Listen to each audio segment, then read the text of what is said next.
on NBC. And that's sports. The MyPillow Premium Pillow Special continues at MyPillow.com. If you go to MyPillow.com, click on the radio listener special, use my promo code USA, you can get a standard or queen size premium MyPillow for $29.98. That's a $40 savings. King size only $5 more. Go to MyPillow.com, click on the radio listener square, use my promo code USA, or call 1-800-951-8175. Good morning, 28 minutes after the hour of 8 o'clock. Time now for a check on the lottery results out of Massachusetts. These are from Thursday, and in the numbers game in Massachusetts, the midday drawing from Thursday, 3, 4, 6, 8. The evening numbers, 5, 7, 9, 3. 3, 4, 6, 8, 5, 7, 9, 3. Mass cash from Thursday, 5, 20, 23, 24, and 32. Lucky for life on Thursday, 1, 9, 10, 18, 34. The lucky ball is 13. Now, coming up tonight in the Mega Millions, that jackpot right up there, $319 million. And the Powerball on Saturday, that jackpot, $129 million. And the Megabucks doubler game, where you match 6 numbers to win, on Saturday night, that jackpot now is $1 million. Now, no matter what the size of the jackpot is, we urge you to play responsibly, and we bring you the lottery report right before the news at 8:30, Monday through Friday here at WVBF. Okay, it is time for the USA Radio News update of world and national headlines at this time, right here at AM 1530 WVBF, also at 99.7 FM. And, of course, you can always listen by downloading one of these free apps to your phone or other devices, the free TuneIn app or the Simple Radio app. USA Radio News with Wendy King. Speaking at a drive-in rally in Georgia, President Biden touted his jobs, infrastructure, and tax proposals, including paid family leave. He says he knows why this is important. He told the crowd how he spent many years as a single father after a car crash killed his wife and young daughter. He said his parents and siblings had to help out with childcare. No one should have to choose between a job and a paycheck or taking care of themselves, a loved one, a parent, or a spouse, or a child. He says he wants the U.S. to provide up to 12 weeks paid family leave to parents like him who had no other option. Despite objections from activists, Democrats, and corporate leaders to reject any new restrictions on voting, the Florida legislature has passed an election bill. The new bill limits drop boxes compared to current law. It now heads to Republican Governor Ron DeSantis for a signature. This is USA Radio News. This is good news, maybe exactly when you need it to. Right now, MediShare is waiving their new member fees. This could save you money on top of all that you'll save each month by becoming a member of MediShare. So many people are looking for a healthcare solution right now, seeing the cost of COBRA plans, for instance, and MediShare is the affordable alternative to health insurance. The typical family saves $500 a month. You might save even more. MediShare is a Christian community that shares each other's healthcare costs, and because of the current economic situation, they're making it easier than ever. Apply by April 30th, and you can save an additional $170 on your first month. I'll give you the number here in a second, and if you call, you can get a price within 2 minutes. Just tell them the promo code SHARE to receive your additional savings. Maybe now is the time to make the switch like more than 400,000 people already have and start saving. Here it is. Call 833-34-BIBLE. That's 833-34-BIBLE. 833-34-BIBLE. During his first televised interview since his New York City apartment was raided by federal agents over allegations he violated lobbying laws by doing business in Ukraine, former President Trump's one-time attorney Rudy Giuliani is now speaking out, trying to clear his name. I've never represented a Ukrainian national or official before the United States government. I've declined it several times. I've had contracts in countries like Ukraine. In the contract is a clause that says I will not engage in lobbying or foreign representation. He spoke on Fox. He says he could have erased the evidence they took, but kept it because he says it will clear him of any wrongdoing. The Senate has confirmed 78-year-old Bill Nelson as the new NASA administrator. He was a Democratic Florida senator for 18 years. President Biden nominated him last March. The Senate vote was unanimous. You're listening to USA Radio News. You've heard me talking about MyPillow for 3 years, folks. It's the truth. I get the best sleep of my life with a MyPillow. You can do it too.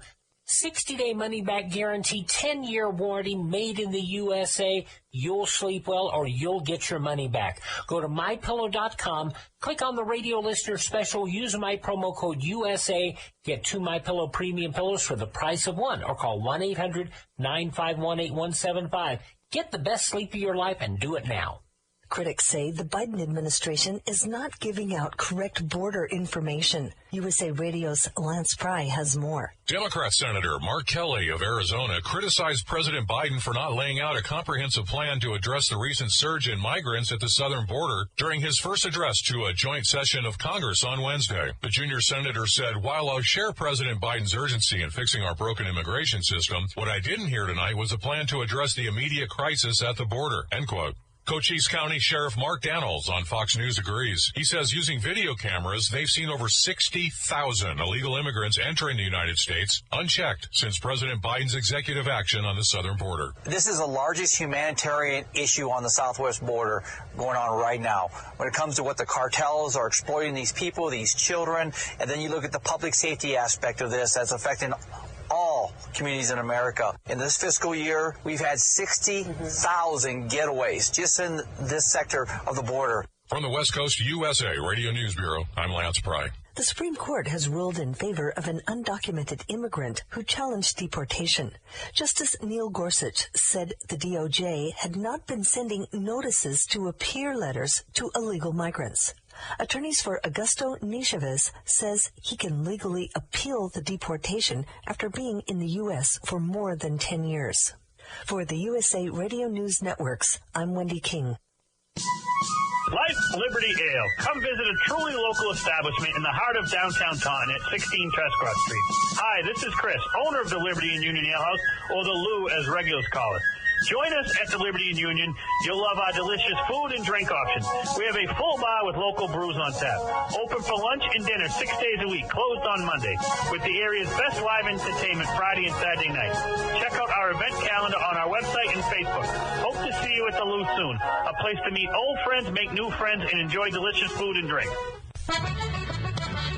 Hi, this is Jim Larkin. Hope you can join me every Sunday from noon to 2 o'clock here on WVBF, the Sounds of the Emerald Isle. We'll have some great Irish music, some folk, traditional, country, and contemporary, and sometimes some live singers in the studio. And to make you laugh, some Irish comedy. That's Sundays from noon to 2 right here on WVBF 1530 Taunton, Middleborough, and on the internet at hometowntalkradio.com.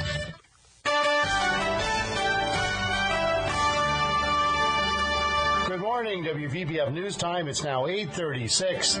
It's time now for a check on some local and regional news headlines here at WVBF. Chris Keach here with you until 9 o'clock this morning with the morning wake-up news. And then following the news at Block at 9, it's a Hometown Talk Friday with Jim DuPont taking all kinds of your phone calls until 11 o'clock. Now, every weekday afternoon, and including this afternoon, at 1 p.m., the TIC Network will read excerpts from the Patriot Ledger newspaper. At 1:30, the Brockton Enterprise. At 2 p.m., excerpts from the Taunton Daily Gazette. And at 2:30 p.m., the Attleboro Sun Chronicle. And then after that, they read from all kinds of national and regional magazines, newspapers like the New York Times, the Boston Globe, etc.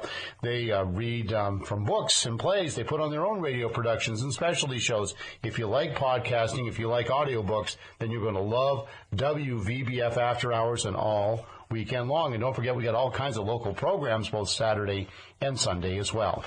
The Massachusetts Department of Public Health released an updated town-by-town COVID-19 map yesterday, and it shows that 26 communities remain in the red or highest risk category for coronavirus transmission under state guidelines. And that is down from 48 last week.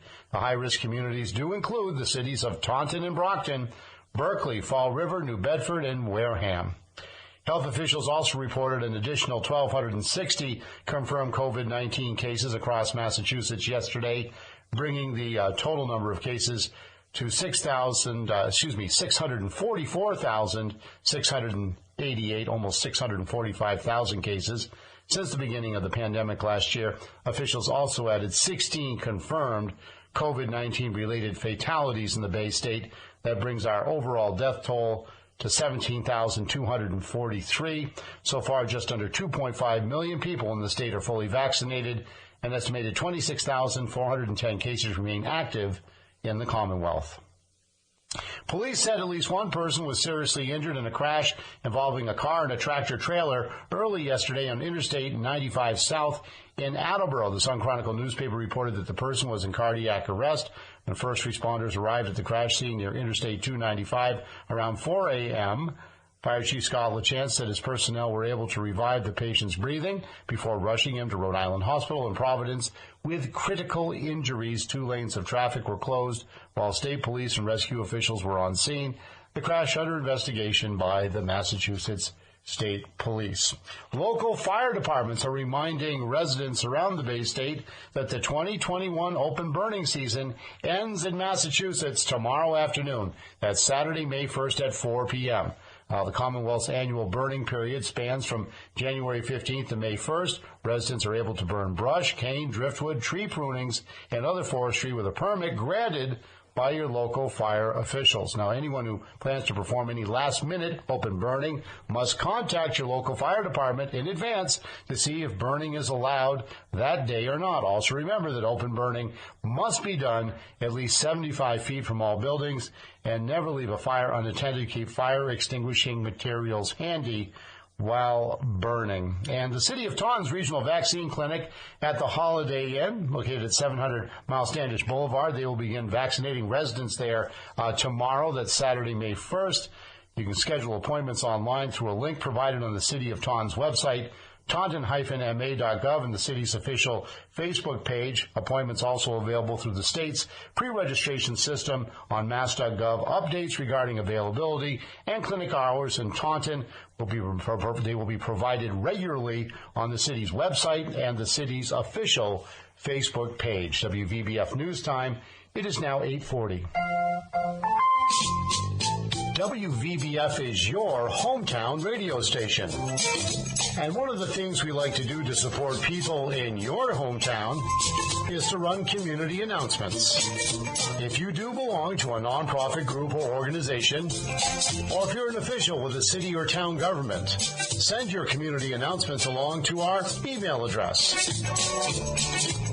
It's safe, it's fast, and allows us to get right back to you if we have a question. Send your community announcements to WVBF1530@hotmail.com. That's WVBF1530@hotmail.com. Thank you for listening. Your hometown radio station is AM 1530, WVBF, and 99.7 FM. And sports had the Red Sox wrapped up a 2-game interleague series with another gritty win over the Mets down in New York. It was a pitcher's duel between Boston's Nick Pivetta and New York ace Jake DeGrom, as our right-hander threw for 5 scoreless innings, had help from 3 relievers. The Red Sox over the Mets 1-0. But that was a great, not a lot of exciting, wins. It was like, I think it was 2-1 and 1-0. Not a really exciting game as far as all the hitting went, but an amazing pitcher's duel. And it shows we've got the guts to get the job done, which is very encouraging. The Red Sox begin a 3-game weekend series down at the Texas Rangers tonight, 8:05 p.m. Last night in the NHL, Bruins center Charlie Coyle, Charlie was very happy. He scored his first goal in 28 games in the third period. He propelled the Bruins to a 5-2 victory over the Buffalo Sabres. The teams play again tomorrow afternoon at 1 p.m. NBA action resumes tonight at the TD Garden. San Antonio Spurs in town to play the Boston Celtics.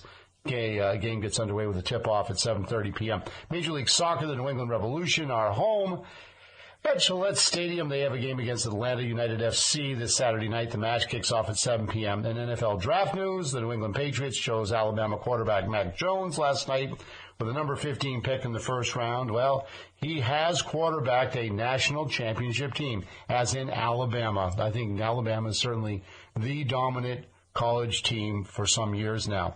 Jones, an impressive record in college. He threw for an Alabama record 4,500 yards to go along with 41 touchdowns and just 4 interceptions. And Jones will be competing for the starting quarterback position with veteran starter Cam Newton, who re-signed with the team this offseason, has a 1-year deal. And 2019 fourth-round pick Jarrett Stidham. And the Patriots do have they have 9 more picks now, 9 more draft picks. And they have 1 in the second and 1 in the third round. Rounds 2 and 3 of the NFL draft get underway tonight, 7 p.m. You can catch that on ABC, ESPN, and, of course, wall-to-wall on the on the NFL Network, which, of course, is run by the league. I don't know if you knew that, but the NFL Network is run by the NFL itself. I'll get that windy weekend forecast on the way next. If you are 75 years or older and suffer from food insecurity, the St. Vincent de Paul Food Pantry is here to help. We serve the families of Middleborough, Lakeville, Carver, and Rochester. Please leave a message on our pantry hotline at 508-947-1717. A volunteer will call back to gather some needed information. Obtain your desired list of groceries. These will be collected for you and delivered to your home free of charge. May the good Lord bless you and keep you safe. Well, as we check out the weekend weather forecast, it's going to be a windy one. I think it was last weekend, wasn't it? The winds have been, it's more like March than the end of April, but, hey, at least the temperatures are not below freezing. Well, they might be tonight, before I get carried away. Let's go with this first. A wind advisory in effect from noon today until 2 a.m. Saturday morning from the National Weather Service. West winds 15 to 30, gusts of up to 50 miles per hour are expected across all of southern New England. Gusty winds could blow around unsecured objects. Tree limbs could be blown down, and a few power outages may result. Use extra caution when driving, especially if operating a high-profile vehicle. Secure outdoor objects as necessary. And, be careful along those, around the, if you're on the roads or highways, especially near those, big tractor-trailer trucks or any truck. They can be pushed around by the wind. Give them plenty of room. For today, partly cloudy, a high around 68 degrees, west-northwest winds gusting up to 25 miles per hour at times, and some of the higher gusts, 45 to 50 miles per hour. Tonight, mostly cloudy, scattered showers, wind chill values. I was saying, at least it's not freezing. Well, tonight it could be wind chill values as low as 30, below the freezing mark. West winds gusting up to 40-plus miles an hour. For tomorrow, Saturday, the first day of May, mostly sunny, a high around 62, northwest winds gusting up to 30 miles per hour. Windy conditions will continue into Saturday night, partly cloudy, lows around 45. And Sunday, partly cloudy, will be warm, a high around 71, but southwest winds will gust from 20 to 25 miles per hour. Currently, outside of our Taunton Federal Credit Union studios, 14 Church Green, we got some sunny skies out there, some white fluffy clouds, and 58 degrees at WVBF, your hometown radio station. If you talk, your name will hear you. We all want our kids to grow up safe and healthy, so we show them how. And we tell them with honest conversations that let them know what we expect. Not just one time, but every chance we get. That's especially important when it comes to alcohol and other drugs. Kids not only need to know the dangers and how to avoid them, they need to hear it often from you. And when it comes to pain medications, opioids, they need to know that they should never be taken without a prescription and never shared with friends or family. It's dangerous and illegal. So talk with your kids and guide them through the challenges of growing up safe and healthy. Because when you talk, they hear you. For more information about talking with your kids about underage use of alcohol and other drugs, visit underagedrinking.samhsa.gov. You can do it if you try. All right, it's now 8:47, and it's time now for our report on obituaries. It's being brought to you today by your friends at the Silva Funeral Home in Taunton. There are no obituaries to report, but I want to remind you that we do have a report tomorrow morning brought to you by Silva Funeral Home right before 9 a.m. in the Silver City Meeting House program. So again, listen in tomorrow and, of course, at around 8:45 Monday through Friday. Again, thanks to our friends at the Silva Funeral Home for making these reports possible. This is Amy Silva Rigtrup, a fifth-generation Silva family funeral director. And along with my partners, Larry and Chrissy Quintel, we are the new owners of Silva Funeral Home.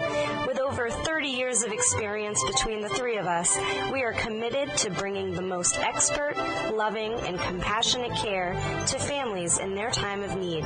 Give us a call or come by and say hello. We are always happy to answer any questions, give you a tour of our beautiful facility, and make you a cup of coffee in our new lounge. You can call 508-822-0081, www.silvafuneralhome.com, or find us on Facebook. Don't miss the Silver City Meeting House on WVBF. This award-winning show, Saturday morning, features Carol Doherty and Barry Sanders.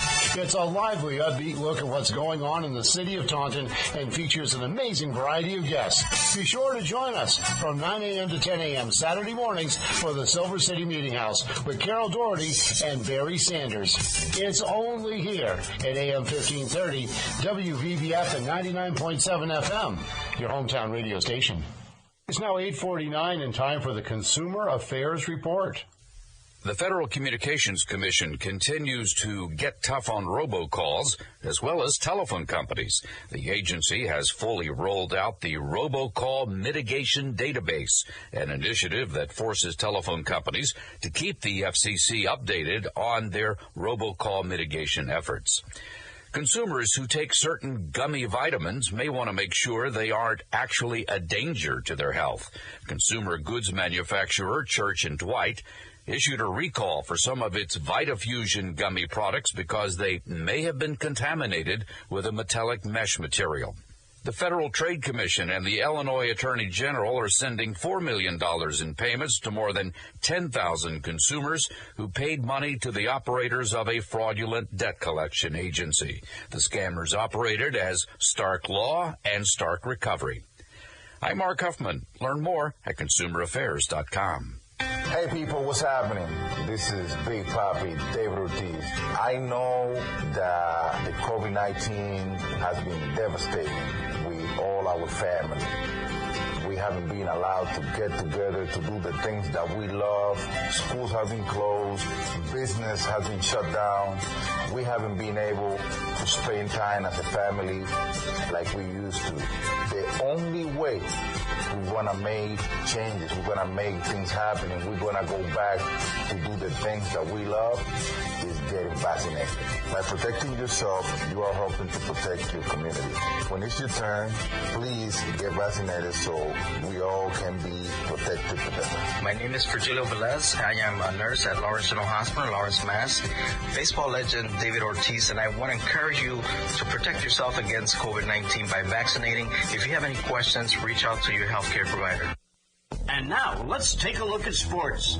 Well, the top three picks in last night's NFL draft, all quarterbacks. They were the only quarterbacks taken in the first 10. The Jacksonville Jaguars took Trevor Lawrence from Clemson. Meanwhile, the New York Jets got Zach Wilson from BYU. And the San Francisco 49ers took Trey Lance. In the NHL last night, it was Boston 5-2 over Buffalo, Carolina 3-1 over Detroit, while the Devils down the Flyers 5-3. Battle for the island of New York. The Islanders take a 4-0 victory over the Rangers. Lightning beat Dallas 3-0. In overtime, Pittsburgh bested the Capitals 5-4. 4-1 Maple Leafs over the Canucks. Another overtime contest. Florida down Chicago 4-3. And the St. Louis Blues in overtime beat the Wild 5-4. In the NBA last night, 6 games on the docket. Denver down Toronto. Oklahoma City fell at the hands of the Pelicans. Dallas 115-105 over Detroit. Brooklyn 130-113 over Indiana. Houston put 143 points on the board against Milwaukee's 136, and Minnesota 126-114 over the Golden State Warriors. Don't forget the Kentucky Derby is tomorrow afternoon on NBC, and that's sports. The MyPillow Premium Pillow Special continues at MyPillow.com.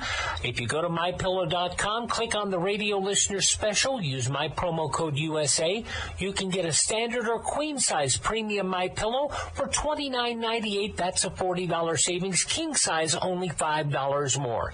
Go to MyPillow.com, click on the Radio Listener Square, use my promo code USA, or call 1-800-951-8175. Every month in America, a police officer takes his or her own life, leaving behind a family, friends, and fellow officers. This is our message to you. Each year, we lose more officers to suicide than by any other means. This is a preventable national tragedy. Officers are not alone. I will listen.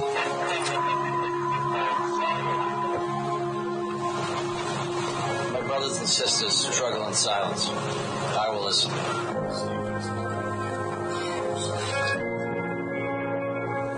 The loss of an officer tears us all apart. I will listen. Remember, you're not alone.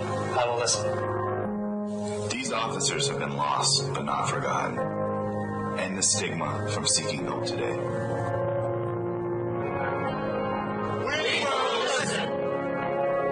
National Suicide Prevention Hotline at 1-800-273-8255. A message from the Taunton Police Department and WVBF. All right, it's 8:54. Jim DuPont is in. We'll be speaking with him in a few moments as he previews his upcoming show this morning, coming right up after the news block at 9 a.m. A quick community announcement. The Rainham Fire Department is now partnered with the Rainham Knights of Columbus to host a blood drive on Friday, May 14th from 10 to 3 at St. Anne's Church, 660 North Main Street. All those who wish to donate must register in advance. To register, visit redcrossblood.org. Remember, give the gift of life. Give blood. With this pandemic easing, and if you're in good health, especially if you've had your vaccinations, boy, they really need your help. Blood platelets, plasma, they're down on everything. And, of course, if somebody is in an accident or has a surgery that requires blood transfusions, they're really in a tough position on that. So, Jim, yesterday we had somewhat of a printer. and technology, sheesh. Yeah, well, every once in a while we get refilled ink cartridges, and I can tell you that they're very affordable and they work pretty well. But every once in a while you'll get a dinger. So I've applied for a refund, and so I'll get those on the way. But anyway, so we had problems, and then, of course, something I'd sent Jim never arrived. One of the nice things about having our printer, and I think it's not the only company that offers this, is that, everybody used to have a fax machine. Well, now, many of the printers, if you see them, they'll say, they're all-in-ones and they're web-capable. What it means is that you can set up, you have to go in and register, but you can actually set up an email address for your printer. So if you send an email to that address with, say, a page you want to send to somebody, it'll print out.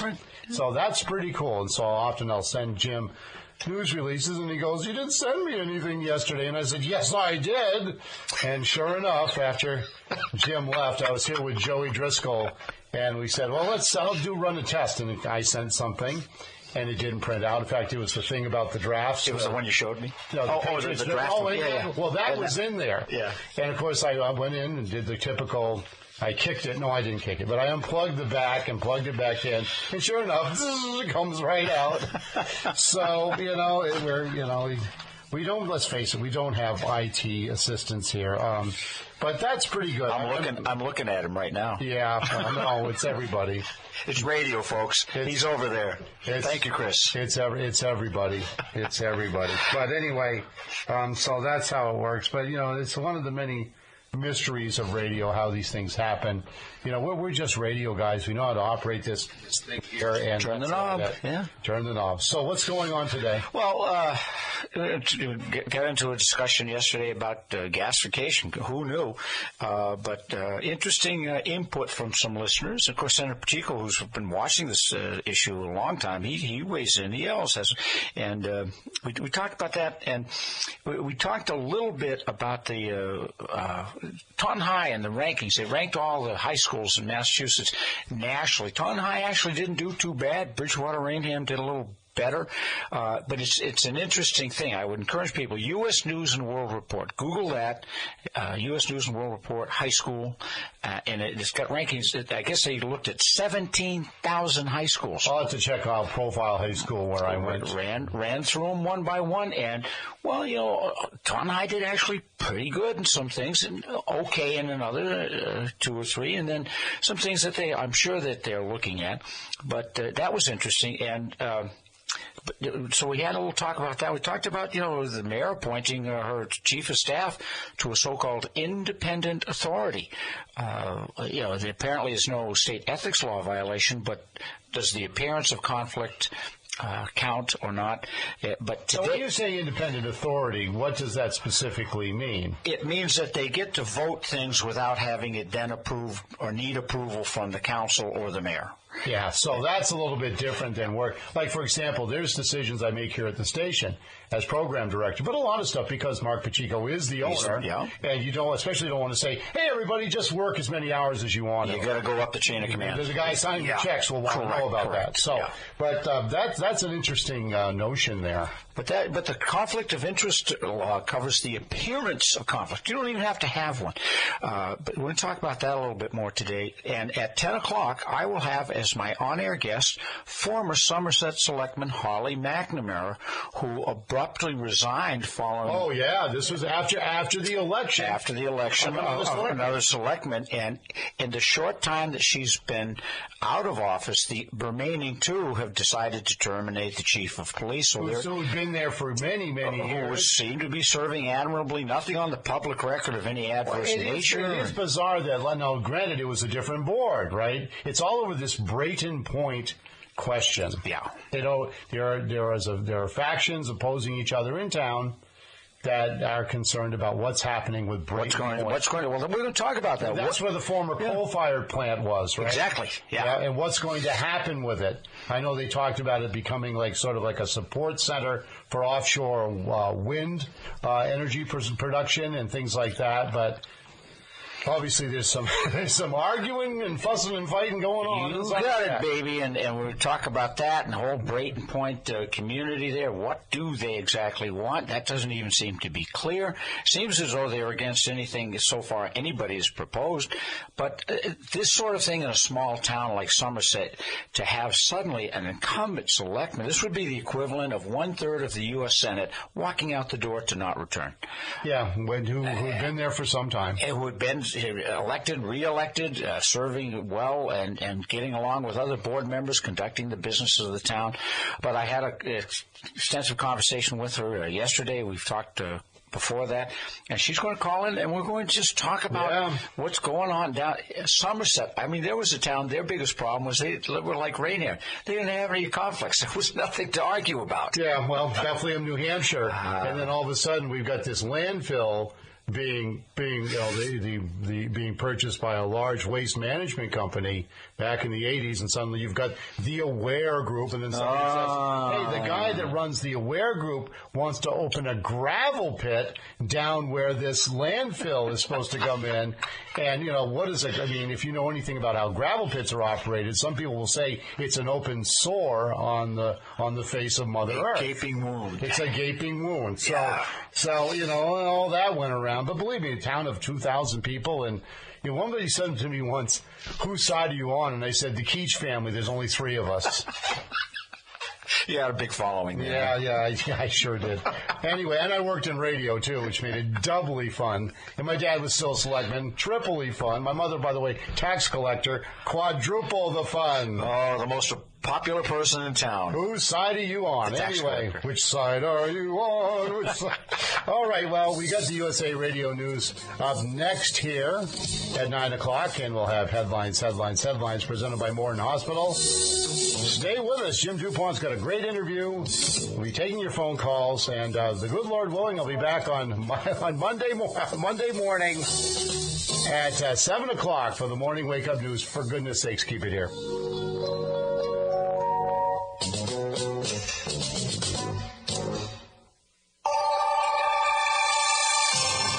Broadcasting live from the Taunton Federal Credit Union studios at 14 Church Green, we are AM 1530, WVBF, Middleborough, Taunton, and W259DD, Middleborough Center, 99.7 FM, your hometown radio station.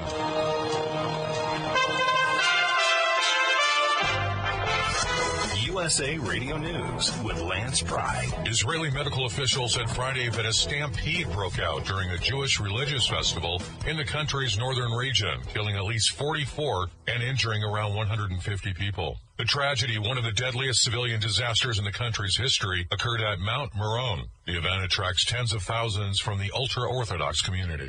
U.S. health regulators pledged again Thursday to try to ban menthol cigarettes. The Food and Drug Administration has attempted several times to get rid of menthol, but faced pushback from big tobacco, members of Congress, and Americans wanting freedom of choice. The lawsuit filed by anti-smoking and medical groups last summer is to force the FDA to finally make a decision. SpaceX launched a Falcon 9 rocket from Cape Canaveral in Florida on Wednesday, putting another 60 internet satellites into orbit. Over 1,500 Starlink satellites have been deployed by SpaceX, each weighing 550 pounds. USA Radio News. America's great cities are in deep trouble. Businesses are closing, taxpayers fleeing, and police are defunded as crime and homelessness rise. It's a dangerous time in big cities like New York, L.A., Chicago, Seattle, San Francisco, and more. All this week, Rob Schmidt is on Newsmax TV, exposing the real truth in his series, Cities on Fire. Every night, Rob Schmidt gives you the real news you won't hear anywhere else. So watch Rob Schmidt tonight at 10 p.m. Eastern and see his Cities on Fire special. Newsmax TV is on all major cable systems. If you don't get it, call your cable system. Tell them you want Newsmax or you can switch. Plus, get Newsmax free on most smart TVs like Samsung, Sony, and LG. Or tune in on Roku, Pluto, Zumo, and YouTube Live. And millions have already downloaded the free Newsmax TV app on their smartphones. So start watching America's fastest growing cable news channel, because Newsmax is real news for real people. Former President Trump says a 2024 presidential run is a probability at this time. Tim Berg from the Phoenix USA Radio News Bureau reports. 100% I'm thinking about running. Former President Trump saying he's mulling a 2024 run for the White House. The former president continues. We will, I think, be very successful. If we were very successful, look, I ran twice, and the second time I got 12 million more votes than the first time, which very rarely happens for a president. I got the largest number of votes in the history of our country for a sitting president, and I was told if I got 66 million, you couldn't lose. I got 75 million. Trump also telling Fox Business he's considering Florida Governor Ron DeSantis as his running mate. The 45th president is urging Americans to keep an eye on the 2020 election forensic audit going on now in Maricopa County, Arizona. Thanks for listening. We are USA Radio News. Now you can fly anywhere in the world and pay discount prices on your airline tickets. Book a flight today to London, Paris, Madrid, or anywhere else you want to go. And pay a lot less guaranteed. Call the International Travel Department right now at Low Cost Airlines. 800-215-5141. 800-215-5141. That's 800-215-5141. Is President Biden bringing the United States together as a people? Democrat analyst Lakai Vincent on Fox News says yes. Let's first establish that it is normal for presidents to enter executive orders when they enter office. In fact, Trump had 220 executive orders, and so when Biden entered office, he had to reverse those laws that were codified by the Trump administration, which supported divisiveness, such as the Muslim ban and the separation of families at the border.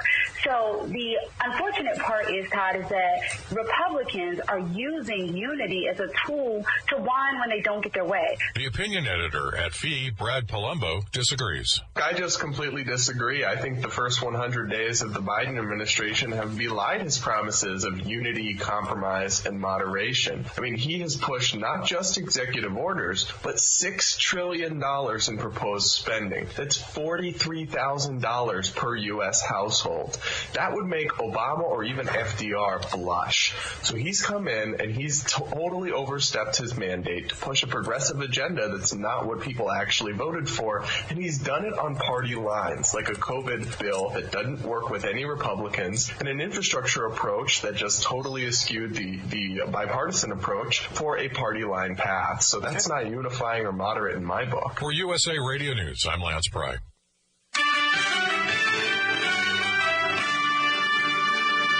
Good morning. It's time for the latest news in the 9 o'clock hour. Headlines presented by Morton Hospital. I'm Chris Keach reporting for WVBF News. We have a wind advisory in effect from noon today until 2 a.m. Saturday for all of southern New England. West winds gusting up to 50 miles per hour at times. Our latest weekend weather forecast is on the way. Beginning today, face coverings will no longer be required in many outdoor settings in Massachusetts. Governor Charlie Baker announced earlier this week that the face coverings order will be relaxed in outdoor settings, except in situations where it's not possible to maintain social distance, and when required by business-specific guidelines, face coverings will still be required at all times in indoor public spaces. The Massachusetts Department of Public Health released an updated town-by-town COVID-19 map yesterday.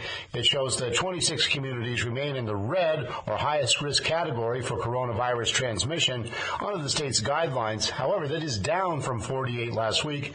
Those high-risk communities include the cities of Taunton and Brockton, Berkeley, Fall River, New Bedford, and Wareham.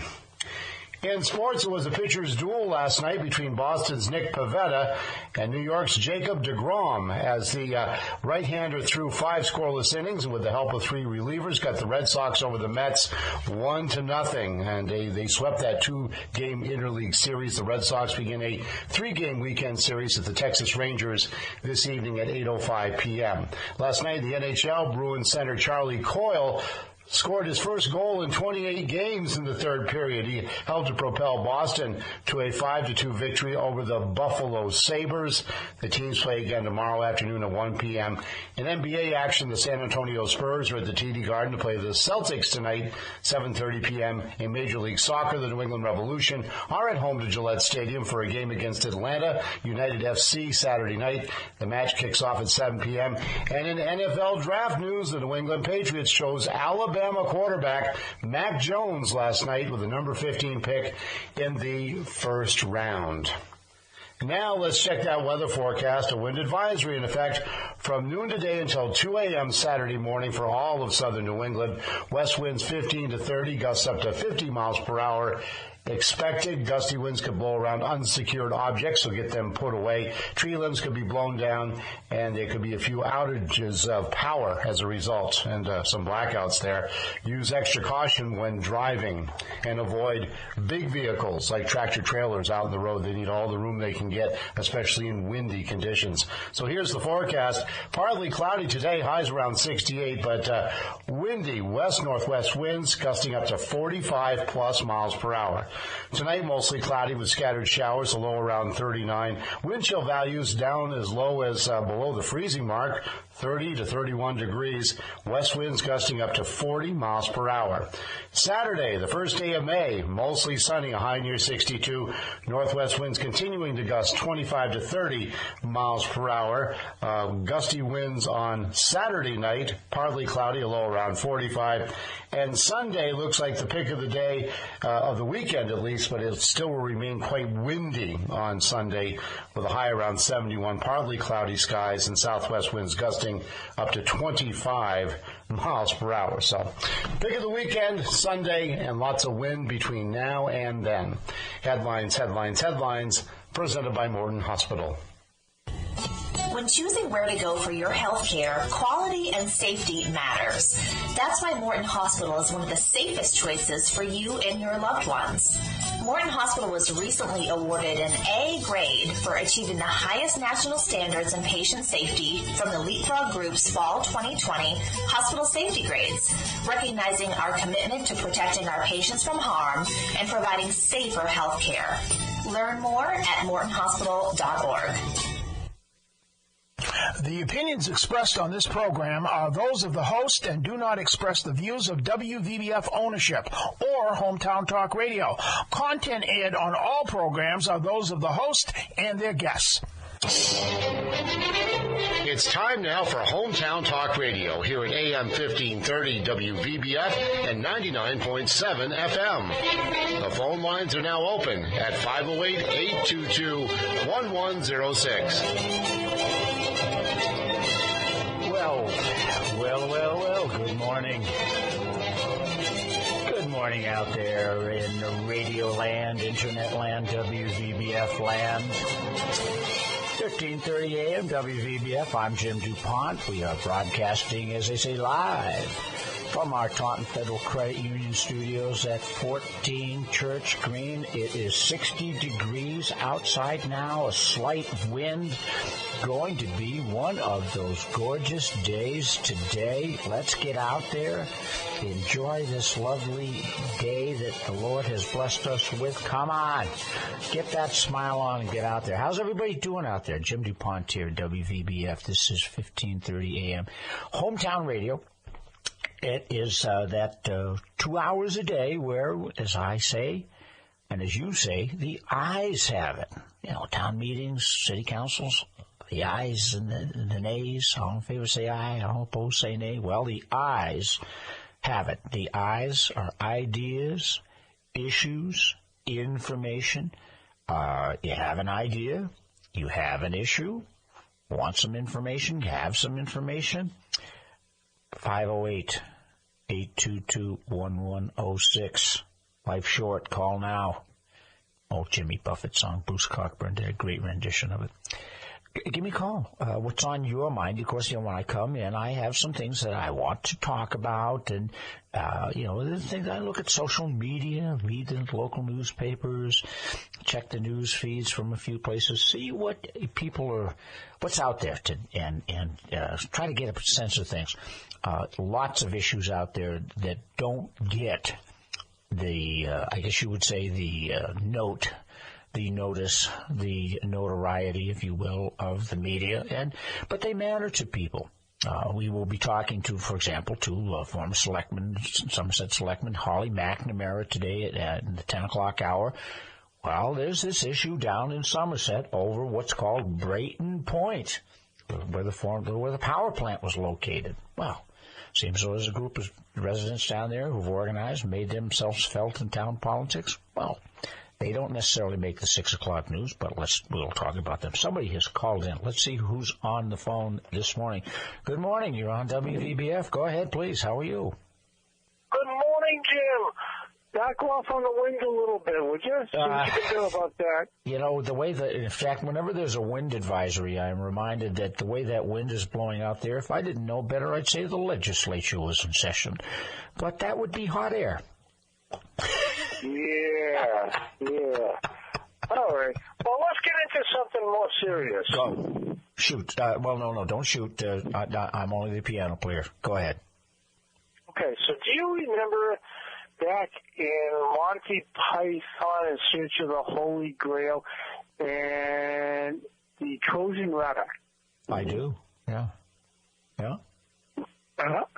And remember how the noises in the woods, and because this was in medieval times, but you heard chainsaws and different things like that, and a lot of mechanical things going on so that they could build that Trojan horse. That's right. They had to build it, so that was the noise. Yeah. Okay, so my parallel to that is I live pretty much, as the crow flies, a half mile from the Galleria Mall, as it was. And I've convinced my dogs that those are dinosaurs. Okay? Because those you told your dogs those were dinosaurs? Large frames are being pulled down, dragged, stretched, cut, and it sounds like the Trojan rabbit over there, but it's more like a dinosaur. Unbelievable. It's cool. It's really kind of cool. You know, if you don't let it bother you, it doesn't bother me. But it is the death throes of, bow your head, the Silver City Galleria Mall is being torn, destroyed, demolished, removed, erased. There's still some of the structural standing. There's somebody posting on one of the Taunton Facebook pages. Must have a drone. Flies it over the thing, once or twice a week and takes some incredible images. And I got to tell you, I get a little wistful because I walked those corridors, those climbed the steps, the escalator at the old Silver City Galleria Mall. Did a lot of shopping there over the years. Well, what's that song? Video killed the radio star.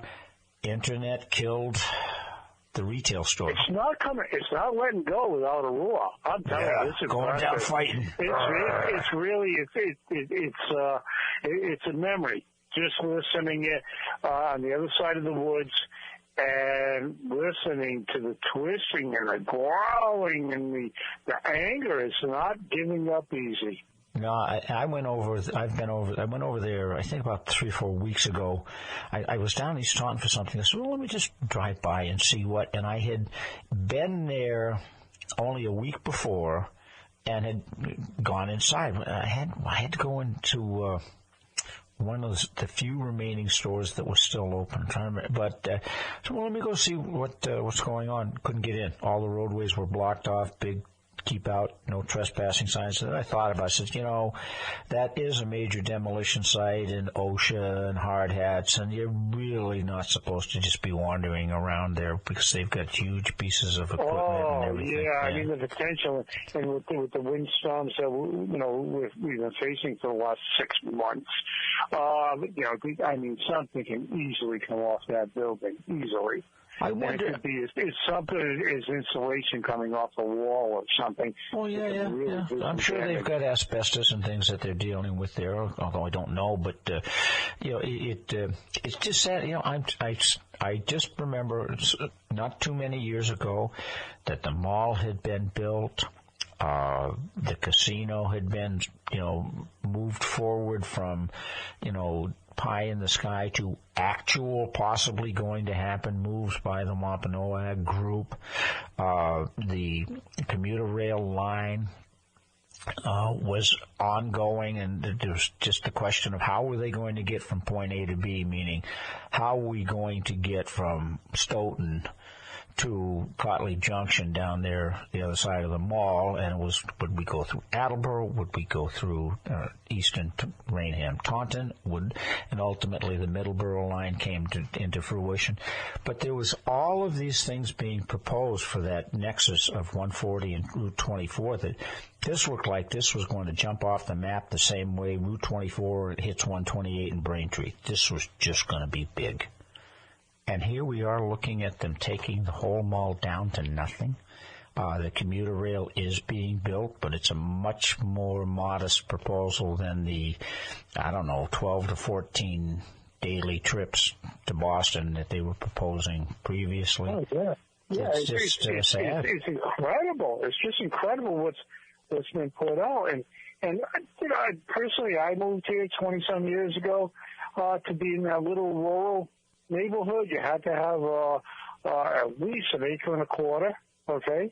And it's been up for grabs for quite some time right now. Well, let's put it in East Taunton. And I was waiting for the the system there that we've been talking about. I'm waiting for them to say, well, let's just put it in East Taunton, get the gasification plant. Well, why not? We tried to throw everything else in there, and it's a little low. Well, it's not. Actually, there's space here. But, the argument about the airport, well, it's East Taunton. Well, we're going to wear East Taunton. Oh, gee.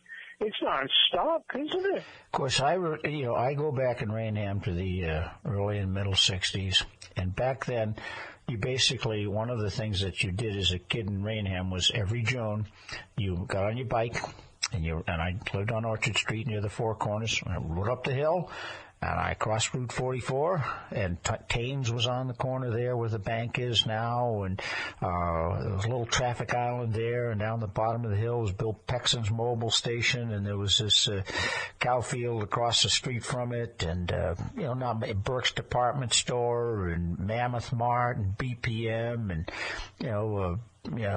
Bickford's Pancake House, and Route 44 is kind of no big deal, but you rode your bike across the Route 44 down South Street, down the hill to East Taunton, and you went to the Holy Ghost Fiesta there, which was always on the same weekend as my birthday at the end of June, but East Taunton was that is good time, and the Polish one too, up on 138. Oh, the Polish one, but yeah.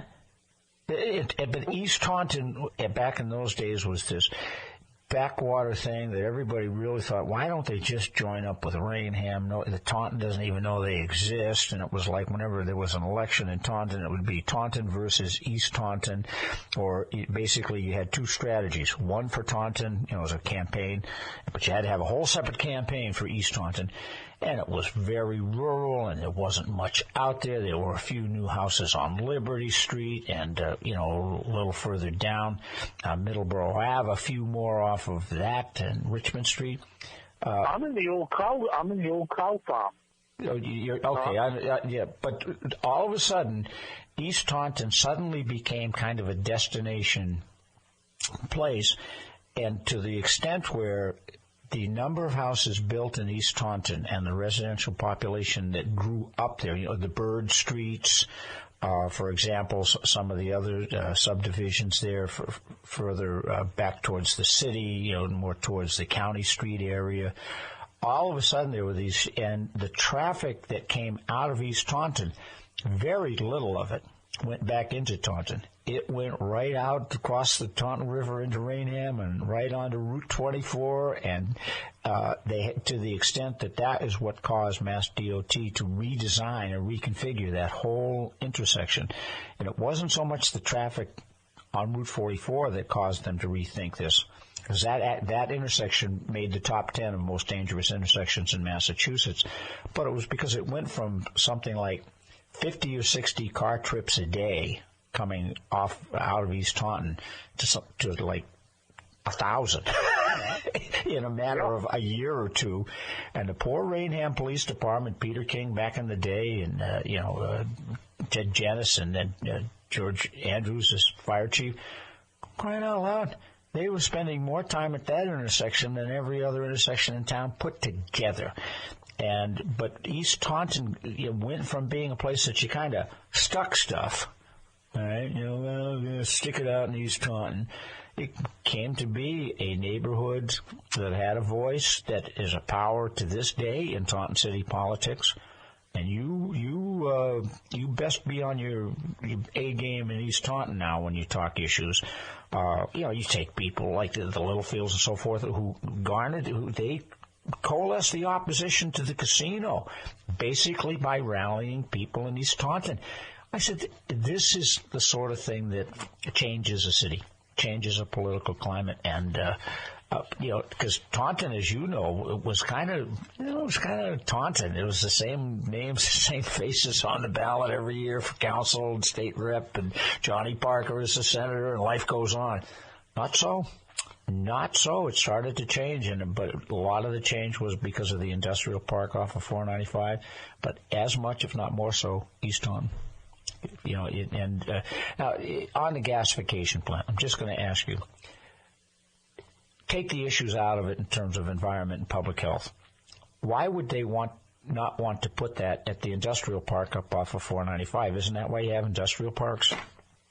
I mean, I'm just asking. Well, in my mind, the way they foresaw it coming out of the gate is Trashmore is already basically waiting for this to happen. I guess that's what I'm getting the signs from. That's the reason why they would want to put it there as opposed to any other place. And that's what I'm thinking is that let's put it there to the exclusion of other places because of the convenience of let's just, twist a couple of things here, a couple of things there, and who the heck will know the difference between the trash and already the other material is already going there. So I suspect that maybe we can get out of this without a lot of hassle from the local citizens. I think you're spot on, Pat. I got to say this to you because when I look back over the published materials and sources and articles and so forth, the public pronouncements about it from the mayor's office, from Aries, there are various different pieces. They all seem to have one thing in common as they talk about the site is, well, the city already owns it. It's already used for this purpose. Therefore, it's a continuation, not an what do they call an extension, an increase of something. It's not anything that isn't already done up there in terms of traffic issues, neighborhood issues. Well, we've kind of been there, done that. But then they keep talking about, well, we own it. We don't have to pay for it. Anyplace else we don't have to pay for, so that saves money. So I think you're spot on. Yeah. It's out of convenience. It's out of maybe people thinking, well, look at the continuity of the whole situation. I mean, just it's made to do, and unemployed because the way the casino was proposed in East Taunton again was as opposed to why wouldn't you want to put that casino up in the industrial park up in just the other side of they made that argument. 495. So I'm kind of asking you the same question. Why would you want to take a nice little rural situation here and let's put a casino there? Same question back to you. Why wouldn't they just put it up in the industrial park? Good point. I got to get to a couple ads here because there's somebody who paid for them who might want their money back, and I don't think my check will cover it. Okay, carry on and keep your head low. Wow, the trees are going nuts. Okay, all right, we'll talk to you soon. Do the best you can to make the world a better place. You already do now, so I appreciate your call very much as always, my friend. Thanks, good to hear from you. Well, it's 9:30. Got to run a couple ads. Get a little sports report out of the way. Got a couple of public service announcements we're going to bring to you. We'll come back. We'll talk about whatever you want to talk about. I've got 3 or 4 things. How did Taunton High do in the rankings? Did anybody look at that article? I looked at it again and said, geez, they actually, they didn't make the top 10. They didn't make the top 100. But they did. Taunton High did. I was amazed at actually some of the statistics that were, and there's statistics. This is part of the problem. It doesn't really tell you what's going on educationally there. But these are benchmark things. Start from there and then you expand out. Well, what about it? This is WVBF 1530 AM. I'm Jim DuPont. It is 9:30. We'll be right back after a couple of these words. Taunton Federal Credit Union has been providing first-rate financial services to the greater Taunton community since 1947. As a full-service credit union, Taunton Federal is able to offer all the products and services that you've come to expect from a financial institution. You can even earn reward points by using select products and services through their TriStar Rewards program. Reward points can be redeemed toward gift cards, credit union service fees, or account credits. Through their affiliate affiliates, the Church Green companies, they are able to offer a true one-stop shopping environment to their members by offering insurance, financial, small business, professional, and real estate services all in one location. Membership in the Taunton Federal Credit Union is open to anyone who lives, works, or worships in Taunton, Rainham, Berkeley, Middleborough, Lakeville, Dighton, Rehoboth, and Norton. Call the Taunton Federal Credit Union today at 508-824-6466. Visit them online at www.tauntonfcu.com or stop by their location at 14 Church Green to see all that they have to offer. And now, let's take a look at sports. Well, the top 3 picks in last night's NFL draft, all quarterbacks. They were the only quarterbacks taken in the first 10. The Jacksonville Jaguars took Trevor Lawrence from Clemson. Meanwhile, the New York Jets got Zach Wilson from BYU. And the San Francisco 49ers took Trey Lance. In the NHL last night, it was Boston 5-2 over Buffalo, Carolina 3-1 over Detroit, while the Devils down the Flyers 5-3. Battle for the island of New York. The Islanders take a 4-0 victory over the Rangers. Lightning beat Dallas 3-0. In overtime, Pittsburgh bested the Capitals 5-4. 4-1 Maple Leafs over the Canucks. Another overtime contest. Florida down Chicago 4-3, and the St. Louis Blues in overtime beat the Wild 5-4. In the NBA last night, 6 games on the docket. Denver down Toronto. Oklahoma City fell at the hands of the Pelicans. Dallas 115-105 over Detroit. Brooklyn 130-113 over Indiana.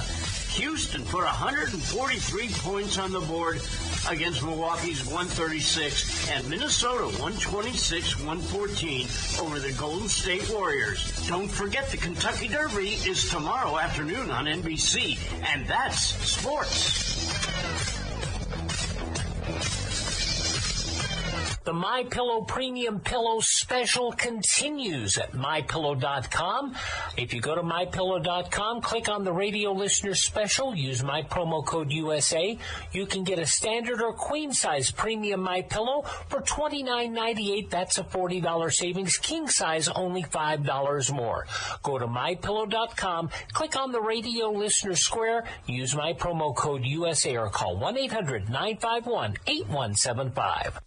The COVID-19 vaccines can be our chance to get back to our plans, who we are, what we miss, to get back to each other, to life. But it's okay to have questions, like, how were the vaccines tested? In rigorous clinical trials among adults of diverse backgrounds. Can the vaccines give you COVID-19? You cannot get COVID-19 from a vaccine. Why should I get vaccinated? Protecting yourself also helps protect the people around you.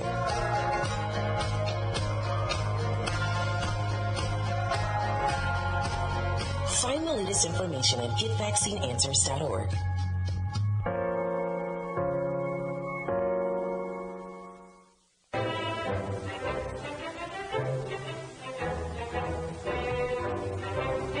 Good morning. 9:34 here at WVBF, Jim DuPont. Hometown Radio, HTR. 2 hours where the eyes have it. The eyes are ideas, issues, information, and it's okay to call up and just vent. It's okay to call up and rant. Call before the break. Just wanted to say something. You want to just say something. It doesn't have to be what we're talking about right now, okay? Whatever you want to talk about. This is how it works. It's hometown radio. You make the call, and we will talk about your issue. We would got a couple of community announcements here. They like us to keep you up and advise things. There is a wind advisory. Now, what that means is that the winds are going to be gusting, possibly as high as 50 miles an hour, which is pretty strong.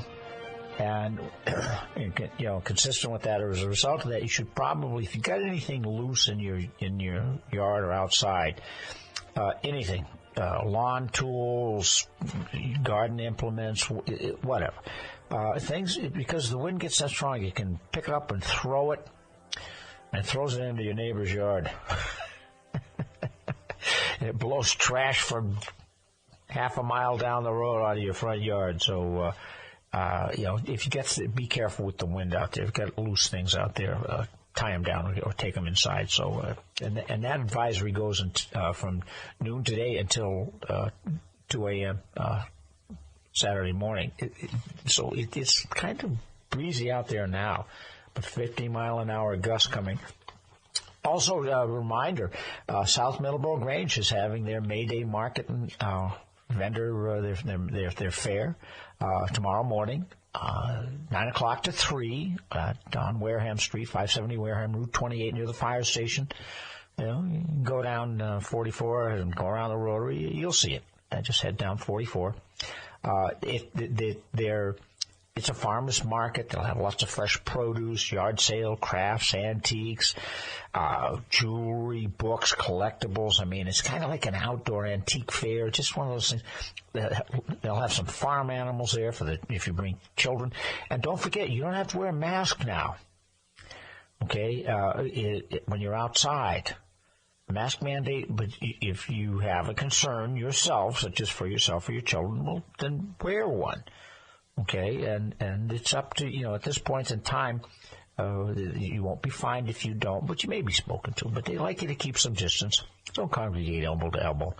Bake sale, raffle, live music, be there. Glee Violet will be performing. So get down there and see what's going on down there in Middleborough. Wow. I remember what Middleborough was like. The big thing when you were growing up in Bridgewater and Rainham was to ride through the center of town where they had a police officer with the broad, smoky park ranger type hat right there in the center of town just to watch them utes, them punks from Rainham, Tanton, driving through Middleborough Center. Oh, great little town there. Know a lot of people there. I still do. It's a good, interesting place. Well, I want to thank the caller before the break for calling in and talking about things. We talked yesterday about a couple of things, one of which was you got some comments on social media, and I'm surprised it didn't generate more interest, but Mayor O'Connell appointed her chief of staff to an independent authority, the Taunton Redevelopment Authority, and Ed Curry is very qualified. No doubt about it. This is a person that take everything off the table that you'd want to have in a position like that. He's a solid businessman, very conscientious person. I got to tell you, I know him personally, have nothing but good things to say about him. A great person, an asset to Taunton. And he's been one of those people who's been kind of on the periphery of things for a long time. By that, I mean, he never ran for anything, and he wasn't the person at the podium with the microphone. But he was always involved in things and took a lot of pride and dedicated a lot of time and efforts, through his businesses and through his own personal life and family to the city of Taunton. Got to thank him for that. But the question comes, should the mayor, a person who has a substantial position, this is the number one person, this is the person when the chief of staff to the mayor walks into the room, it's as if the mayor walked into the room. And I know Sean O'Connell and Ed Correa have been politically aligned together for a number of years, and they have a good relationship. Nothing wrong with that. See, this is why you should get involved in politics. You can get involved with somebody who might not be anybody today, but you never know that an opportunity comes along and suddenly you're working with somebody or somebody is getting elected that you have a good, solid relationship with, that you can talk to openly and honestly, and they'll listen. And they'll be honest with you in return. That's the relationship between Sean O'Connell and Ed Correa. If I was Sean O'Connell, that's who I would have appointed as chief of staff. Couldn't ask for a better guy with a better grasp of what's going on in Taunton, in every aspect of the city's community and its life. Couldn't ask for a better person. But the problem is that now you have the mayor has a person voting on an independent authority, a voting member who serves at the pleasure of the mayor. And the argument would be made, This is not a volunteer position of somebody doing 2,000 hours of community service to work off some traffic violation that they get in trouble for. This is the top position in the city next to the mayor. And now that person serves on an independent, so-called independent authority, Taunton Redevelopment Authority. Well, can that person really vote independently when they are answerable to and serve at the pleasure of the mayor? I think Ed Correa and Sean O'Connell would probably vote the same way on most things anyway. So it's not like how is he going to approach things? He'll approach it the way he always does: thorough, cognizant of the issues. He sees the ripple, the carom, as they say. When you're talking 3-ball combination shots, Ed Correa sees those things. He can tell you that you can look around. You can see there's nothing happens in a vacuum. Everything, for each action, there's an equal and opposite reaction. Everything has a result. Sometimes it's good, sometimes it's not. So I'm just very surprised that there is, even the council is surprised. The council went 8-1, and Deborah Carr. I think Taunton should be considered herself very fortunate that they have somebody on that council who does what she does. She asks questions. She doesn't say, well, okay, whatever you want. Okay, it's fine, doesn't affect me or whatever. She asks questions. She asked whether there was a problem with the state ethics law. And Assistant City Solicitor Matt Costa said no. And I'm sure that's correct. But the conflict of interest, though, back in the day when that whole conflict of interest issue became something subject to statutory regulation and state law, it governed the appearance of conflict. You didn't even have to have an actual conflict, an actual relationship, financial benefit gain. You didn't. Or animus towards someone. You didn't have to have actual bias of any type. You just had to have the appearance, and it could be ruled a conflict. So I think that's the problem. It creates the appearance of conflict. I'm sure Ed Correa will serve well. I think, though, that's one of those appointments that might have better been made with somebody else. Yesterday, we also talked about, and we heard from a couple of callers, and as well as Senator Pacheco, on gasification and PFAs, polyfluoroalkyl substances. And we had a very, very good presentation earlier in the week from Elsie Sunderland, who's the Gordon McKay Professor of Environmental Chemistry at Harvard University. Made it life study. Her focus has been on how PFAs get into the biostream. Biostream meaning the air, the water, the food that people take in. And it does. PFAs do get in. This is so widely used. One caller called up and he pointed out how, and this is something that I think was a little bit of a misconception that I'm not really sure. I think Aries, just thought they were just kind of generally explaining things in their original presentation. But Aries said that their process of gasification was a wholly enclosed loop. That, went in here, came out there. And the only two things that came out were syngas and char, so-called, char or ash, as Christy Ritchie from Conservation Law Foundation would point out. Used to call it ash, now they call it char. And char probably has PFAs in it. So they made the claim that gasification was a wholly enclosed process. I looked through things. I said, yes, gasification is wholly enclosed. Nothing gets out of the gasification process.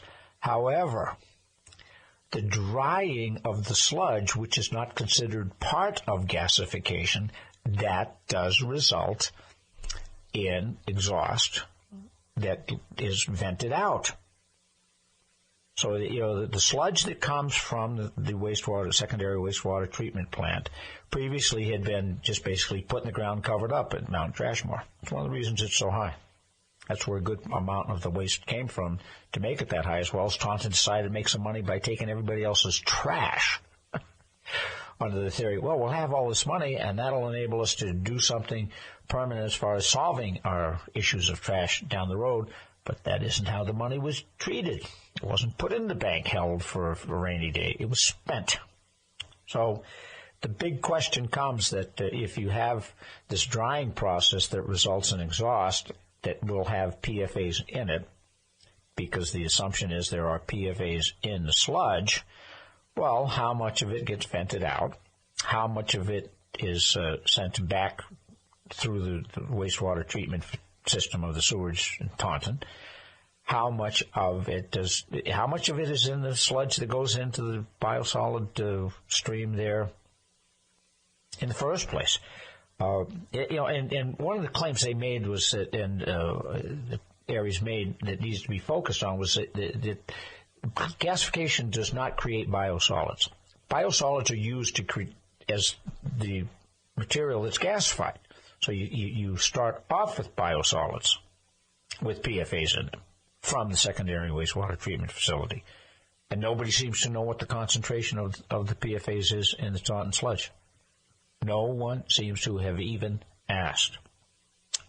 Interestingly enough, the question then becomes, well, there are 2 states that have regulations on PFAS and on gasification. Massachusetts is not one of them. Michigan, New York, they do. So you would like to think that, well, Massachusetts, do we need to reinvent the wheel? No, you look at their regulations. You see what levels they have set. What does their data suggest? What does their engineering studies show? Don't know that that's been done at the state level. Don't know if that's been done at the local level. Just don't know. Interestingly enough, PFAS are not currently regulated by the Environmental Protection Agency. Why? Not sure, but Elsie Sunderland would say, well, that's because nobody's been studying it. She has, and she'll tell you why you need to regulate it. And she's got data, hard facts, particularly from one study she did down in Cape Cod involving a secondary wastewater treatment plant. So there's plenty of data out there, but there doesn't seem to be too much of it being presented by Aries or by the administration, by the mayor's office, and yet they have a host agreement that governs the money without asking any of the subsidiary, probably actually preliminary questions. We will see what happens from that. Well, 9:48, it is risen to 62 degrees outside our studios here at the Taunton Federal Credit Union. It looks like the one's died down a little bit. Still see the trees kind of moving. But it's coming. Going to be a breezy, gusty afternoon. It is now 9:49. We'll take a break for a couple ads. Come back. Don't forget, 10 o'clock hour, we will be having former Somerset Selectman Holly McNamara as our guest. She's going to talk about what's going on down in Somerset. Oh, we've got somebody called. See if we can sneak this call in before we do that. Good morning. You're on WVBF. Go ahead, please. Good morning, Jim. Good morning, Jim. How are you? Hey, Jim, just one quick thing. Yes, you're talking a little bit about the PSAs and all this going on. Yeah. One of the things that bother me the most here, and I'm just seeing it more and more every day in our lifestyle. We have people who have jobs that are doing jobs, but yet we don't have anybody evaluating them. We don't have anybody saying, well, you're checking this out. Why is it? I understand the state is behind on this. I understand the DEP's behind it. The EPA's all behind on this. Why has it gotten to this point? Like you said, there is states that do have things that have been checked out. There's a gasification with Trax Energy in New York City that they claim is one of the cleanest. And I don't know. The research, some of that I done when we were talking about gasification here, there was a lot of things that were working in New York, and it was acceptable. And Bloomberg was probably one of the ones that was fighting it, and there was a lot of research being done. But, again, I'm not trying to say everything's right because it's not. But I am saying the people who got the jobs, let's start holding them accountable to doing their job. And let's see what they, like this professor spoke Tuesday, about the things, the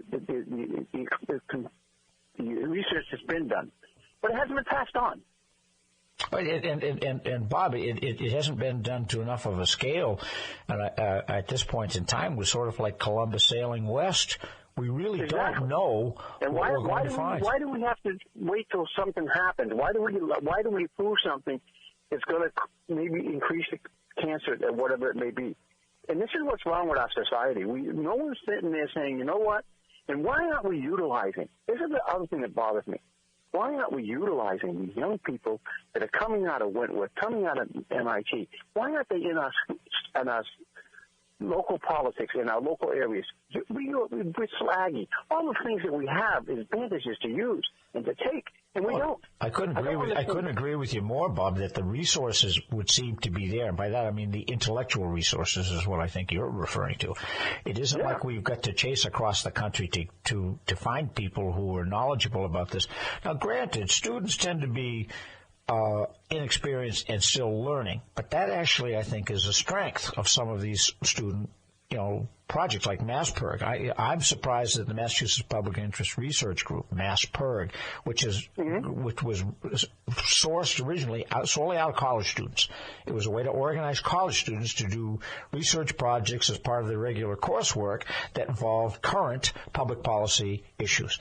And I'm just really surprised, and I'm not trying to take anything away from the social justice movement or anything, but it seems as though in many ways the environmental and public health issues seem to have been moved to the back burner in favor of kind of more pressing, if you will, things of a current nature, police reform, use of deadly force by police, gun laws. It's, that these things suddenly, and I guess it's because we seem to be doing government by headline. We talk about, want to take one real quick subject with the gun laws. Massachusetts has the most strictest gun laws and regulations in the country. We do. And everybody's been saying for years, why don't they make this just like the CDL licenses across the country? What is the best one that works and who has the best one in their state, and apply it across the board. The background checks and Massachusetts and everybody here, we don't utilize what we're doing, and it bothers me. It's like you're on an island by yourself. Well, my friend, I got to get a couple ads out of the way. Real quick, are we hearing vroom, vroom, vroom? We got anything from City Hall on that ordinance yet? You're laughing. Okay, I got my answer. Thank you, Bob. All right, take care. Bob Newhall, former Conservation Commissioner, former on-air personality here at WVBF. Bob, what a great guy. All right, 9:53. Got a couple quick ads to get out of the way. Then we'll be going to the top of the hour, USA News, and Holly McNamara will be calling in at 10 o'clock, and we'll be talking with her. Let's just see if I can sneak one call in here real quick, and then we got to get an ad out of the way. Good morning. You're on WVBF. I'm sorry, Jim. I dialed the wrong number. Oh, listen, they told me if I paid my bills, I wouldn't get calls like this. All right, let's take this ad break here, folks. This is WVBF. I'm Jim DuPont. We'll be right back. Vaccine is a critical tool to protect yourself and in the pandemic. But you might have questions about its safety. The same safety measures used for all vaccines were used for the COVID vaccine. Tens of thousands participated in vaccine trials to prove it's safe. Since then, millions of people of all races and ethnicities have gotten the vaccine and experienced only mild side effects. I got the vaccine to protect myself, my family, and my patients. When it's your turn, trust the facts. Get the vax. If you are 75 years or older and suffer from food insecurity, the St. Vincent de Paul Food Pantry is here to help. We serve the families of Middleborough, Lakeville, Harvard, and Rochester. Please leave a message on our pantry hotline at 508-947-1717. A volunteer will call back to gather some needed information. Obtain your desired list of groceries. These will be collected for you and delivered to your home free of charge. May the good Lord bless you and keep you safe. Well, good morning, everyone. Jim DuPont here, 9:55 on WVBF 1530 AM. 63 breezy degrees outside our studios here at 14 Church Green, home of the Taunton Federal Credit Union. Good to hear from Bob Newhall. There's a guy there, another person. There are people in your community, it used to be called ward healers. They kind of keep tabs on things. And they don't hold any elective office or public office, but they kind of make it their part of their day to check up on things and ask about things and read things and look at things and talk with people, then they have the pulse of things. And Bob Newhall is certainly one of those people. So good to hear from Bob. Well, we're going to be going to the top of the hour. And we will have Holly McNamara, former selectman from Somerset, calling in. You understand, when you have a 3-member board of selectmen, when one person quits, that would be the equivalent of 33 U.S. senators quitting the U.S. Senate on the same day, walking out the door, not there to vote, not there to debate, not there to cause a quorum. Would change the math, depending on who they are, but 3-member boards of selectmen is, this is, I have to say, I'm not in favor of them, generally speaking, because, one argument is if you have more people, it takes longer to decide things. But I could tell you right now, when you're one person and the other two are set against you on a board, and I lost more than a few 2-to-1 votes, they weren't acrimonious. Don't get me wrong. When I served with Tom McKinnon and Gordon Luciano over the years, we had some animated discussions, and I won a few, I lost a few. But I could tell you right now, I was more than once, I wish I had somebody to second my motion so that we could at least discuss it. So we will be talking with Holly McNamara. Issues of the day that are out there. I mean, the U.S. News and World Report did they did a whole rundown on 17,800 public high schools. And Taunton High came in at 8,261 out of 17,000. Now, that's actually above the median. They had an overall score of 53.74 out of 100 points. You get points for different things you do. But and they actually did pretty well in that regard. That 53.74 was enough to get them above. There was many of them in the bottom third getting like 15 points, 17 points. Many of them, of course, they were, oddly enough, they were in two places, very rural areas and inner city schools in some of the poor, depressed cities of America. Across, some of the bigger cities had high schools that were at the bottom of the list. But Taunton High had a 17-to-1 average student-teacher ratio in the high school. They came in 236th in Massachusetts out of 361 high schools. There 351 cities and towns. They have 361 high schools that were on the list, and they came in 236, slightly below in the bottom tier. But granted, some of the high schools they were up against, Monomoy Regional down in Harwich, Brookline, Newton's North, some of the cities, school systems, high schools in the leafy Tony suburbs of Boston, it's tough to compete against. 43% took an advanced placement exam. Now, advanced placement exams are interesting because those are courses, that's a test that you can take as a high school senior. And if you do well on it, you get admitted to a college and possibly get certain courses waived because you already know what they're going to offer to teach in those courses. And you get credit for the course at the same time. Of the 43% who took advanced placement exams in Taunton, 22% passed at least one. And, and the reading proficiency at Taunton, 97%. That's pretty good.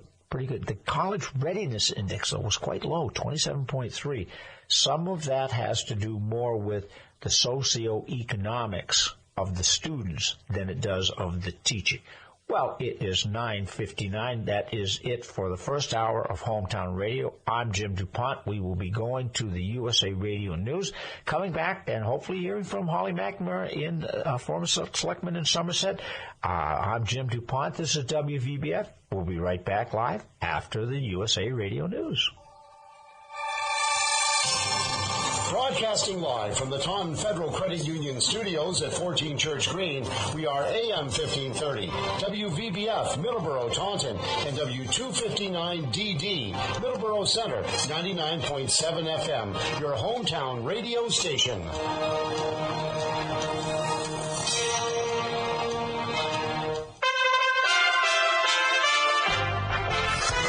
USA Radio News with Lance Pry. President Biden on Thursday said he planned to continue talks with Republicans about infrastructure and jobs, but would not accept a proposal that funded only a fraction of his $2.3 trillion package. Biden made the comments while selling his proposal in Georgia on Thursday. Republicans propose a $568 billion five-year package as a counteroffer.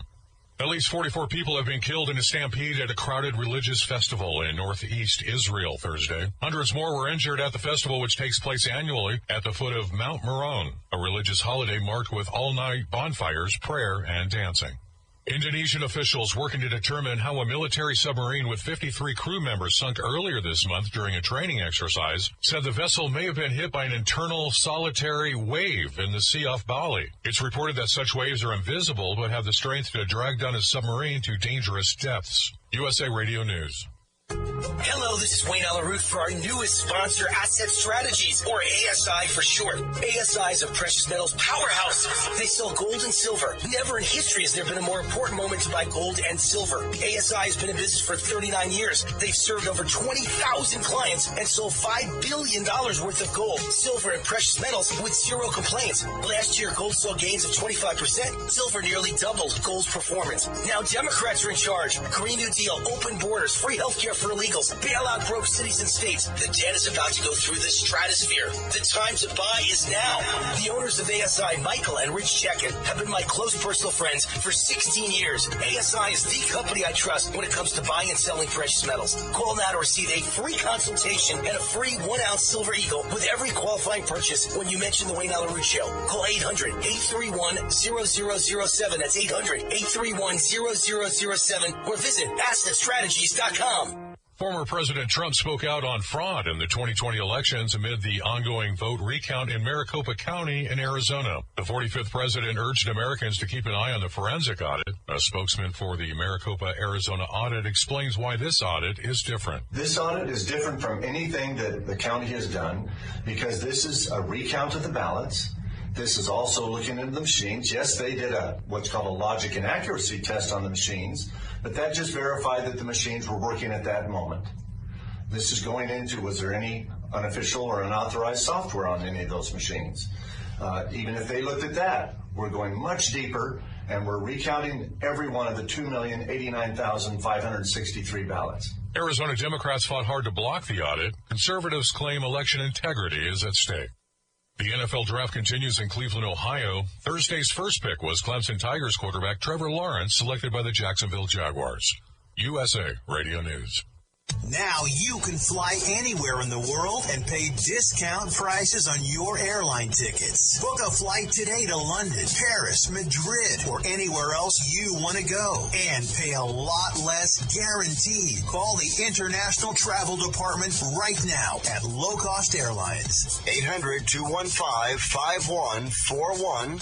800-215-5141. That's 800-215-5141. Republicans called out liberals for racism tolerance on Thursday after Senator Tim Scott offered opposing comments to President Biden's vision of America on Wednesday. Nowhere do we need common ground more desperately than in our discussions of race. I have experienced the pain of discrimination. I know what it feels like to be pulled over for no reason, to be followed around the store while I'm shopping. I've also experienced a different kind of intolerance. I get called Uncle Tom and the N-word by progressives, by liberals.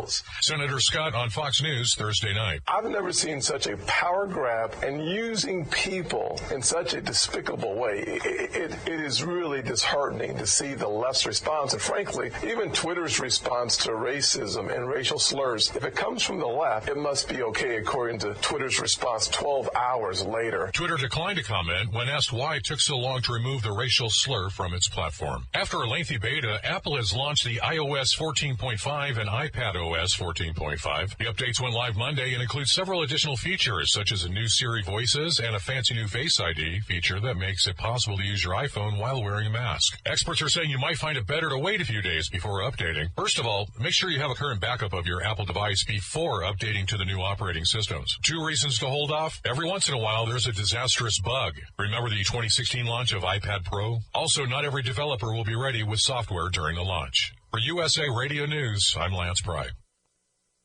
The opinions expressed on this program are those of the host and do not express the views of WVBF ownership or Hometown Talk Radio. Content aired on all programs are those of the host and their guests. It's time now for another great hour of Hometown Talk Radio here at WVBF, your hometown radio station. The phone lines are open now at 508-822-1106. Well, welcome back, everyone.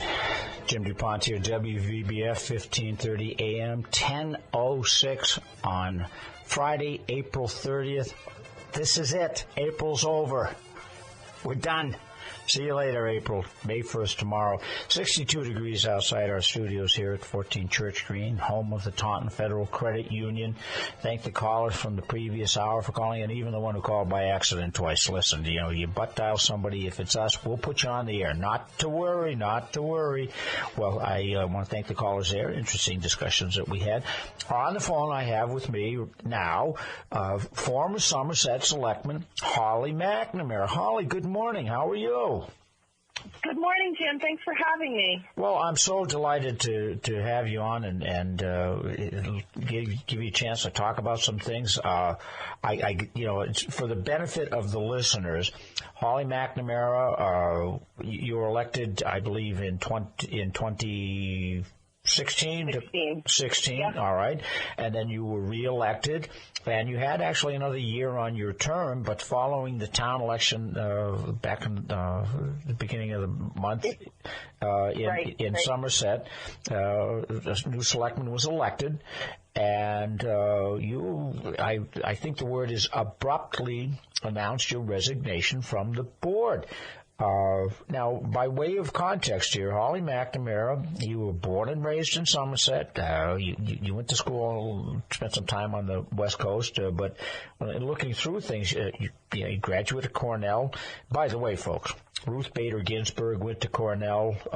Bill Nye, the science guy, went to Cornell. Superman went to Cornell, right? Christopher Reeve, okay. Pop Warner. I did not know that Pop Warner went to Cornell. E.B. White, I actually did not know that. Well, he did. He's a Cornell graduate. And E.B. White, the writer, of course, at Bridgewater State in the 70s, Elements of Style, Strunk and White. Hoo-hoo. You knew where to put a comma, thanks to E.B. White. You're a registered civil engineer. You got your master's degree in structural engineering from University of California at San Diego. Holy mackerel. That's no mail order college that you saw in a matchbook and sent them a couple of bucks.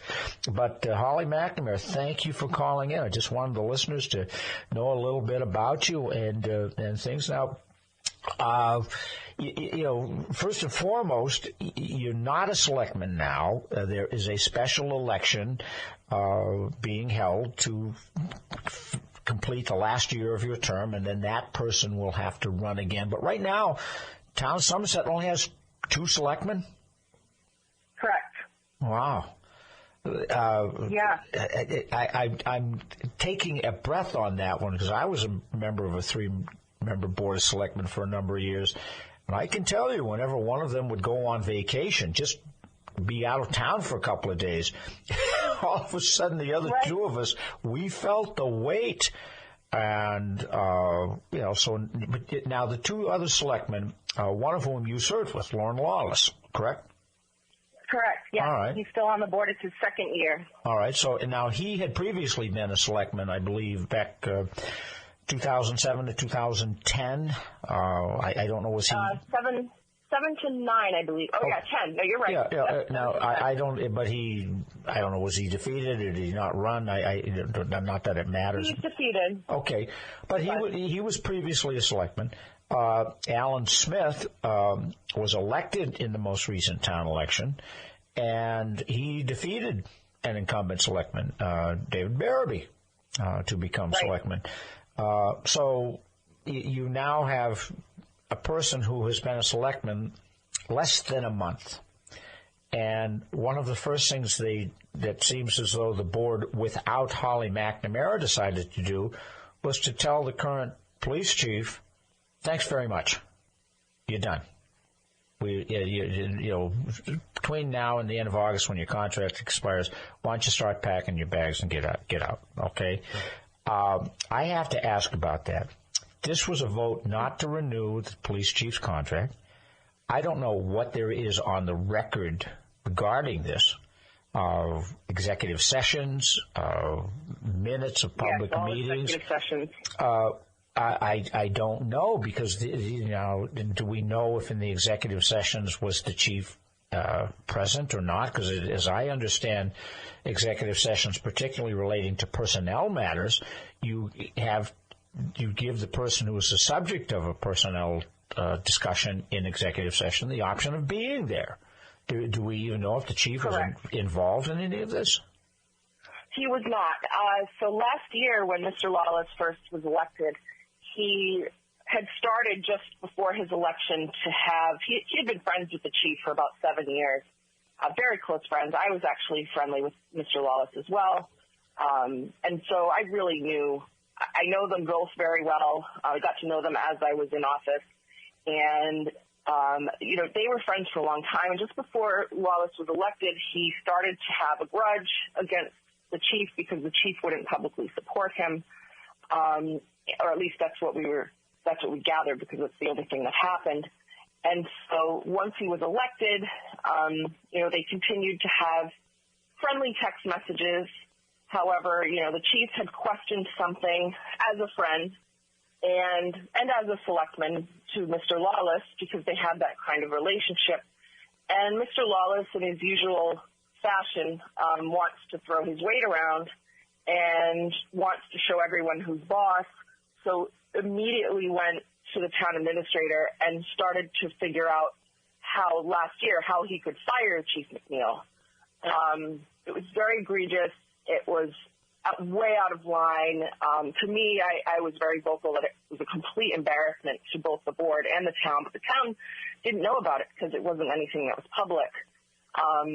And so long story short, I can't really discuss executive session, but all we could talk about in executive session was procedures, general procedures. And the procedure that was discussed was, how do you fire police chief? And that obviously didn't get anywhere. And, we had 2 board members at the time, myself and Steve Monis. And so I really saw, once Steve Monis decided not to run this year, a former incumbent, David Barabee, decided to try one more time against Alan Smith because Alan Smith, we all know internally, the public really doesn't know him. He has never been involved until 2019. He went to his first town meeting, admittedly, in 2019. This is Alan. And so a lot of us that really knew the inner workings of what was actually happening tried to warn people that this is a Lorne Part 2. But no one really wanted to believe it. David Barabee is a great guy, great selectman. He had certain issues that raised some eyebrows that I think didn't help him with this election. However, I tried to lead people in the right direction because I just knew what was going to happen if Alan was elected. Well, and sure enough, sure enough, he did get elected. Worse than I thought. Well. And this is just the beginning. People really have no idea they've been very, very vocal behind, in personal social events and social matters with their friends and whatnot, leading up to even last year, Mr. Lawless was socializing and telling everyone that he was going to get the chief fired because of this text message he received that he didn't like. And he was kind of blabbing it all over town. I had people asking me about it all the time. And the same thing, with Alan, I'm going to announce what they've been telling people, and we'll see if it's true.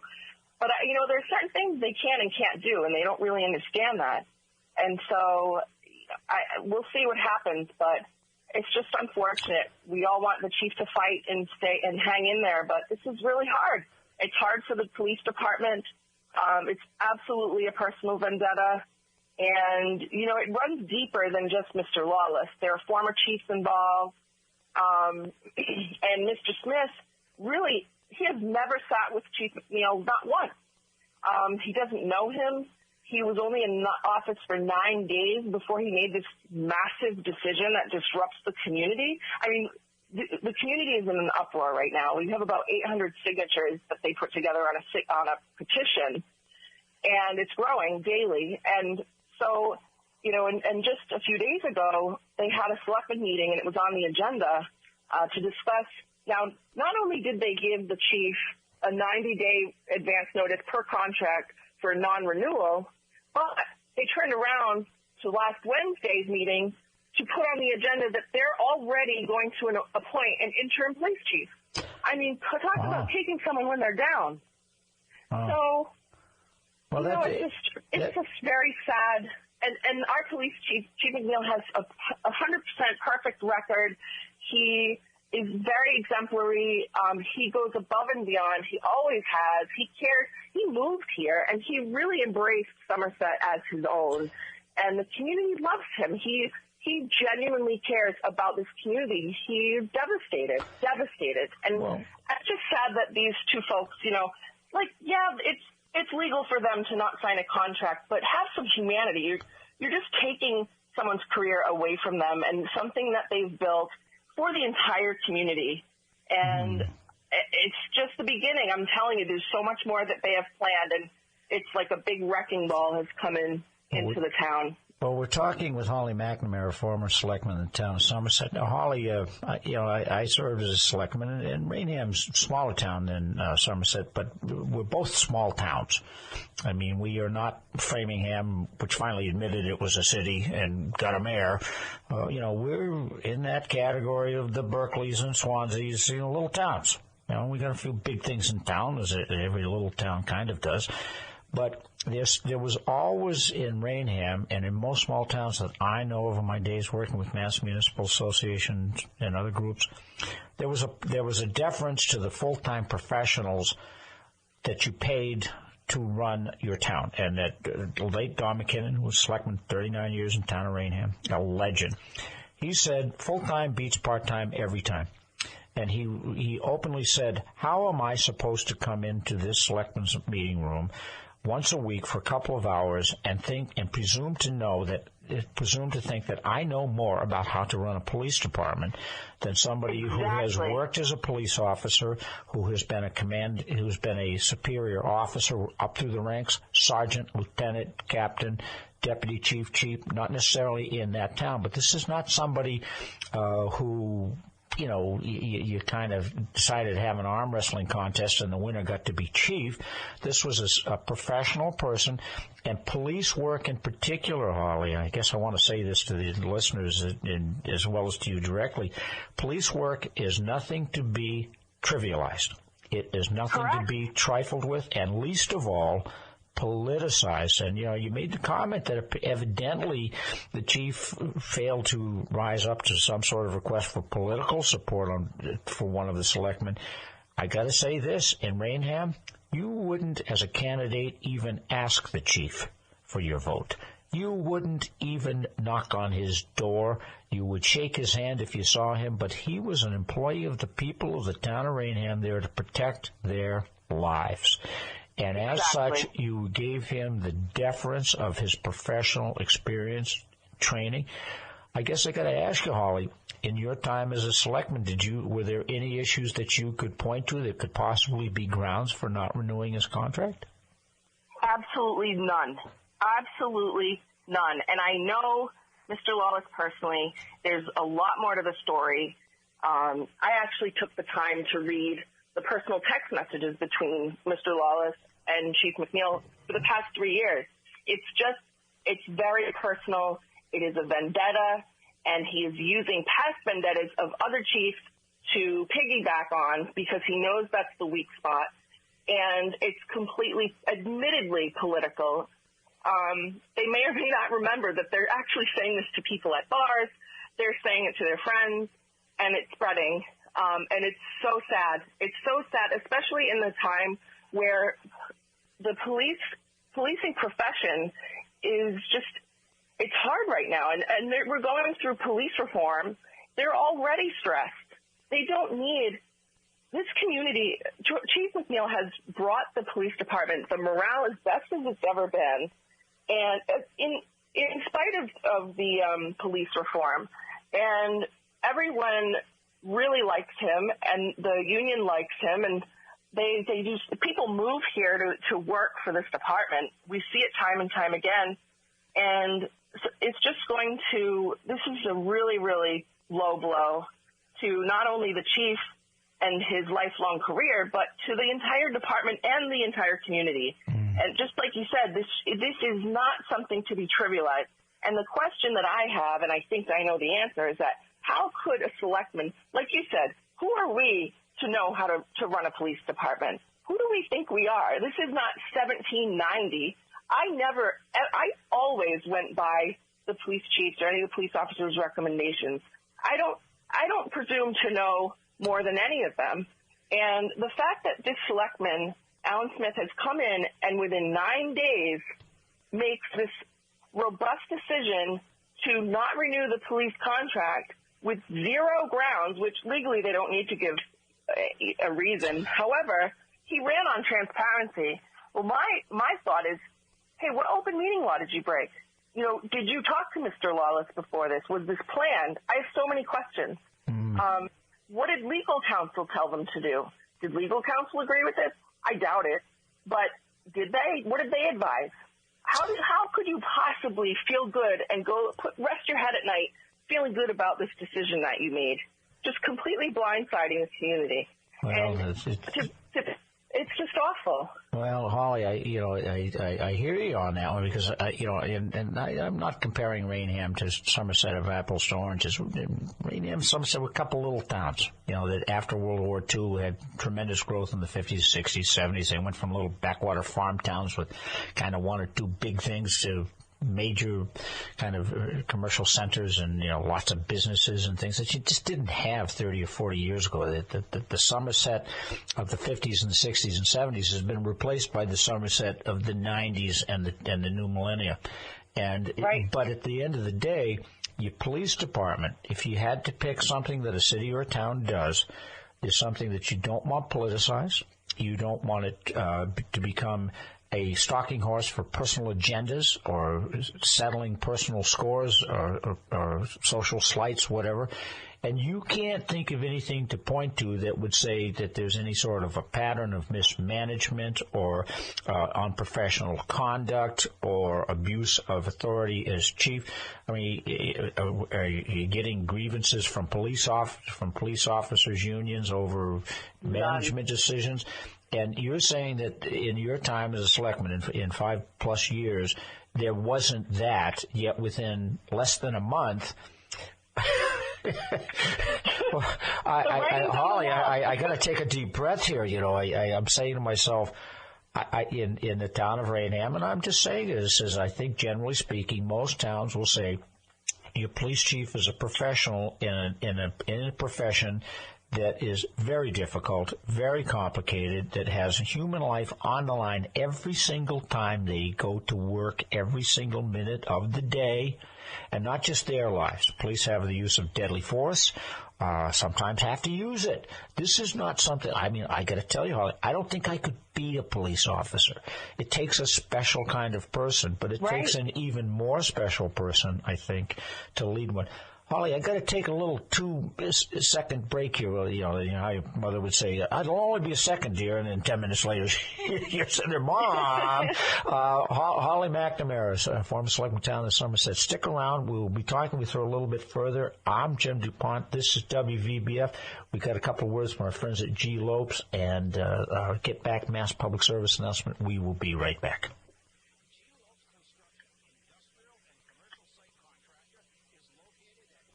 G. Lopes Construction, industrial and commercial site contractor, is located at 565 Winthrop Street in Taunton. G. Lopes has a large fleet of trucks and equipment along with several gravel pits available throughout the area. They provide pickup and delivery services of mulch, sand, gravel, fill, stone to contractors as well as homeowners. New England Recycling, which recycles all types of yard and wood debris, tree stumps, concrete, asphalt, and construction debris. Active in the community since 1964, it's G. Lopes Construction and New England Recycling. The COVID vaccine is a critical tool to protect yourself and end the pandemic. But you might have questions about its safety. The same safety measures used for all vaccines were used for the COVID vaccine. Tens of thousands participated in vaccine trials to prove it's safe. Since then, millions of people of all races and ethnicities have gotten the vaccine and experienced only mild side effects. I got the vaccine to protect myself, my family, and my patients. When it's your turn, trust the facts. Get the vax. Don't miss the Silver City Meeting House on WVBF. This award-winning show Saturday morning features Carol Doherty and Barry Sanders. It's a lively, upbeat look at what's going on in the city of Taunton and features an amazing variety of guests. Be sure to join us from 9 a.m. to 10 a.m. Saturday mornings for the Silver City Meeting House with Carol Doherty and Barry Sanders. It's only here at AM 1530, WVBF and 99.7 FM, your hometown radio station.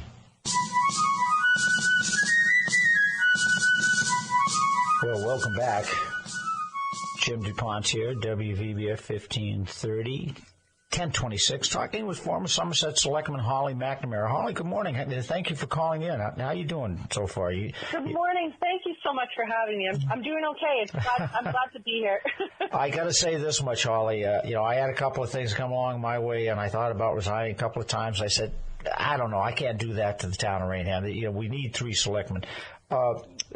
I know this isn't the issue you called to talk about, but I'm just going to say it because I think this might be one that's going to become an issue in a lot of towns, and Somerset's probably one of them. I know it's one in Rainham.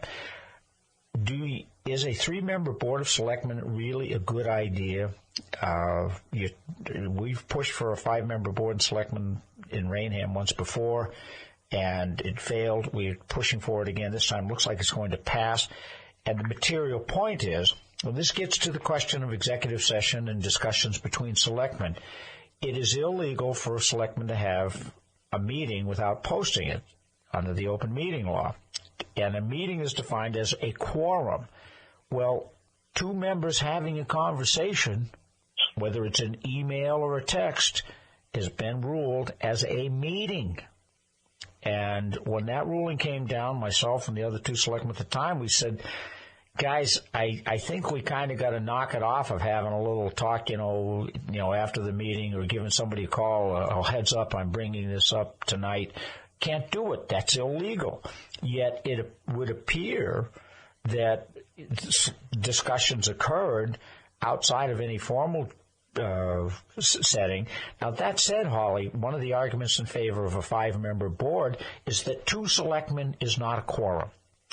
And, that 2 selectmen could, and in Rainham, we're going to try to do a subcommittee system, 2, subcommittee on public safety, subcommittee on negotiations, subcommittee on finance, so that it's not a meeting on any 2 of the 5.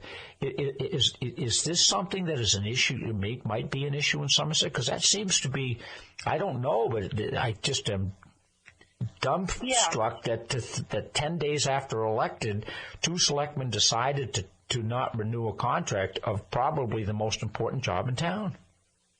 Well, this is what I'll tell you. I think it's definitely an issue to answer that question. To solve the question, I'll get to that in a second. But the problem for me with a 5-member board or even a 3-member board, right now it is nearly impossible to find any good people that want to do this. And not only that, this, in my opinion, should absolutely be a full-time job. I spent more than 40 hours a week doing this, and that's the only way that you have to have a sense of urgency with everything that you do, because otherwise you're not going to move the town forward. You'll just be status quo and be treading water for 3 years. But if you think about a 5-member board, okay, in an ideal world, you find 5 wonderful people that are level-headed and can represent all the people in the community and not have personal agendas. But it's not a perfect world, and I think to have 5 Allens and Lornes would be even worse. And that's what we would get, honestly. And I've done the math. I've asked around. That's absolutely what we would get. So in my opinion, I thought long and hard about this. I think 5, there's too many chiefs, not enough Indians. And I think that we need to think bigger. I'm sorry, was that not politically correct of me to say? It's okay, Holly. Don't worry. Don't worry. I only got 4 or 5 listeners, and they don't live in Somerset. Don't worry. So too many cooks in the kitchen. So I think we all need to think bigger. I think this needs to come from higher level, maybe the governor. We need to look at. We're not in the 1700s anymore. This form of government, town meeting form of government, selectman board that's part-time, getting paid bare minimum to basically volunteer their time, it just doesn't work. It needs to be abolished. It needs to be completely abolished. And when right before I resigned, I started to really realize, I have no, I was voted in because people trust me. They trust me. They want me to follow through with my platform. They liked it. They saw the vision, and only to turn around and realize the selectmen really can't do anything. All we can do is present things, and we have to go back to the voters and ask their permission. So why bother electing someone if you're going to vote me in only to vote everything that I do down? Yeah, I hear you on that one. Now, one of the things that just for put this in your pipe and smoke it a little bit. The towns that have gone to 5-member boards of selectmen, they found people were more willing to run because they weren't shouldering so much of they weren't going in with 1/3 of the town on their shoulders. And that with the 5 members, they said people who ordinarily wouldn't run with 3 would run. And because they said, well, let me go in there, and there's 4 other people who kind of know what they're doing, and I can learn from them and make it work. Now, one of the options, though, that does exist for the town of Somerset, and my good friends and neighbors in Bridgewater, and I was a member of the Bridgewater-Rainham Regional School Committee for 18 years, so Bridgewater I know. They decided to abandon their town meeting selectman form of government because what was happening was the finance committee and the selectmen would do a budget, it would go to town meeting, and town meeting would vote unapproved articles, throwing the whole thing out of whack and leave it to the poor selectmen and finance committee to figure it out. Now, what Bridgewater did do, and here's one for Holly, they decided, well, let's not have town meeting, let's have a town council. Similar to the city council, let's elect 8, 10, 11 people from districts throughout the town, a couple at large, a couple from districts, different parts of the town, all be represented, but go to a full-time town manager who will be the administrator, and that these selectmen will no longer exist. There won't be this, multi-headed tetrahedron type of thing where you got 3 people who might or might not even agree on what time it is.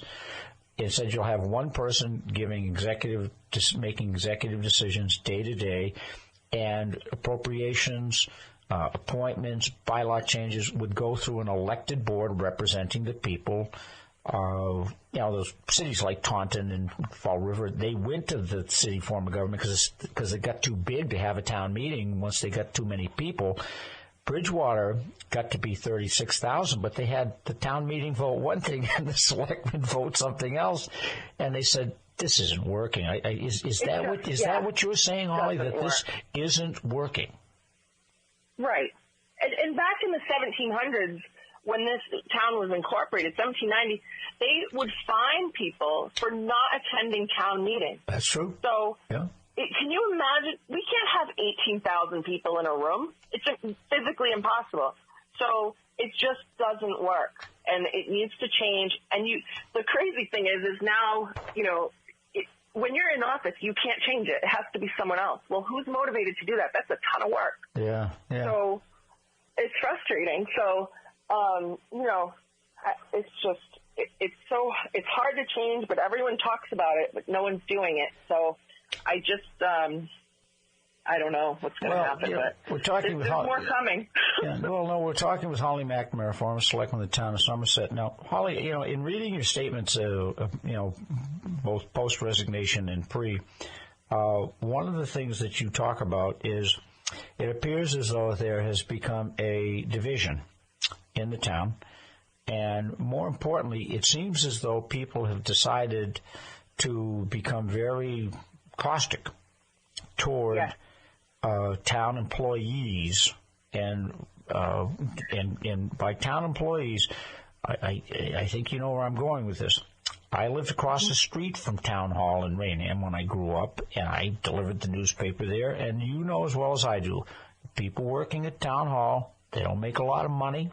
They're usually kind of ordinary, average people who kind of process some paperwork, and they're very pleasant at the counter when they deal with people, and they really don't have a lot of, sort of authority or power. They kind of are just doing what is required of them to get the business of the town done day to day. And they don't make a lot of money.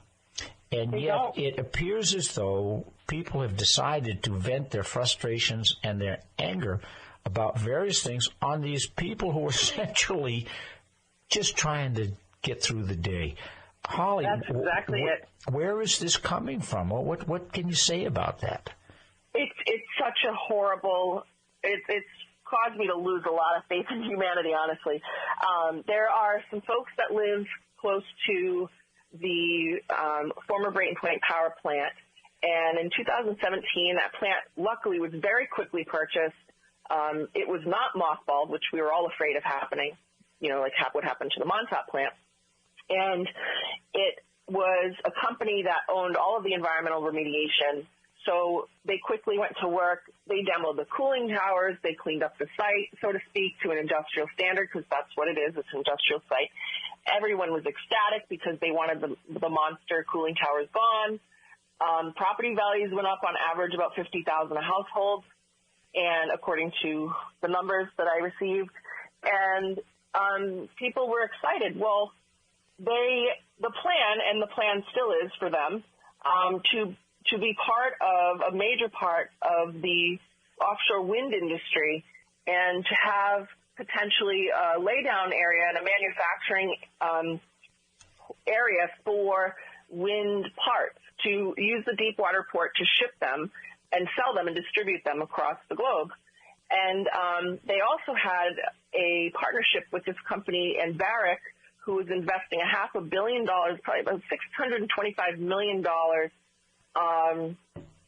into the infrastructure of whichever offshore wind projects happen, offshore, off of our shore, potentially Vineyard Wind, which we know is not coming this way, but I think it was Vineyard Wind or Mayflower. I'm getting them all confused. However, those are still in the works, and the plan between now and probably next year, it was originally supposed to be that this would go and get underway, and they could tie into the original grid and convert AC to DC and distribute the power throughout New England. However, the Trump administration delayed all wind projects significantly, and so it directly affected the site. So the company, CDC, had to find other ways to bring in revenue and survive while they waited for the wind industry to get started. And they partnered with EMR, which is a steel manufacturing or a steel recycling company. And you see them at the Port of Providence. You see them, there's like a large pile of steel.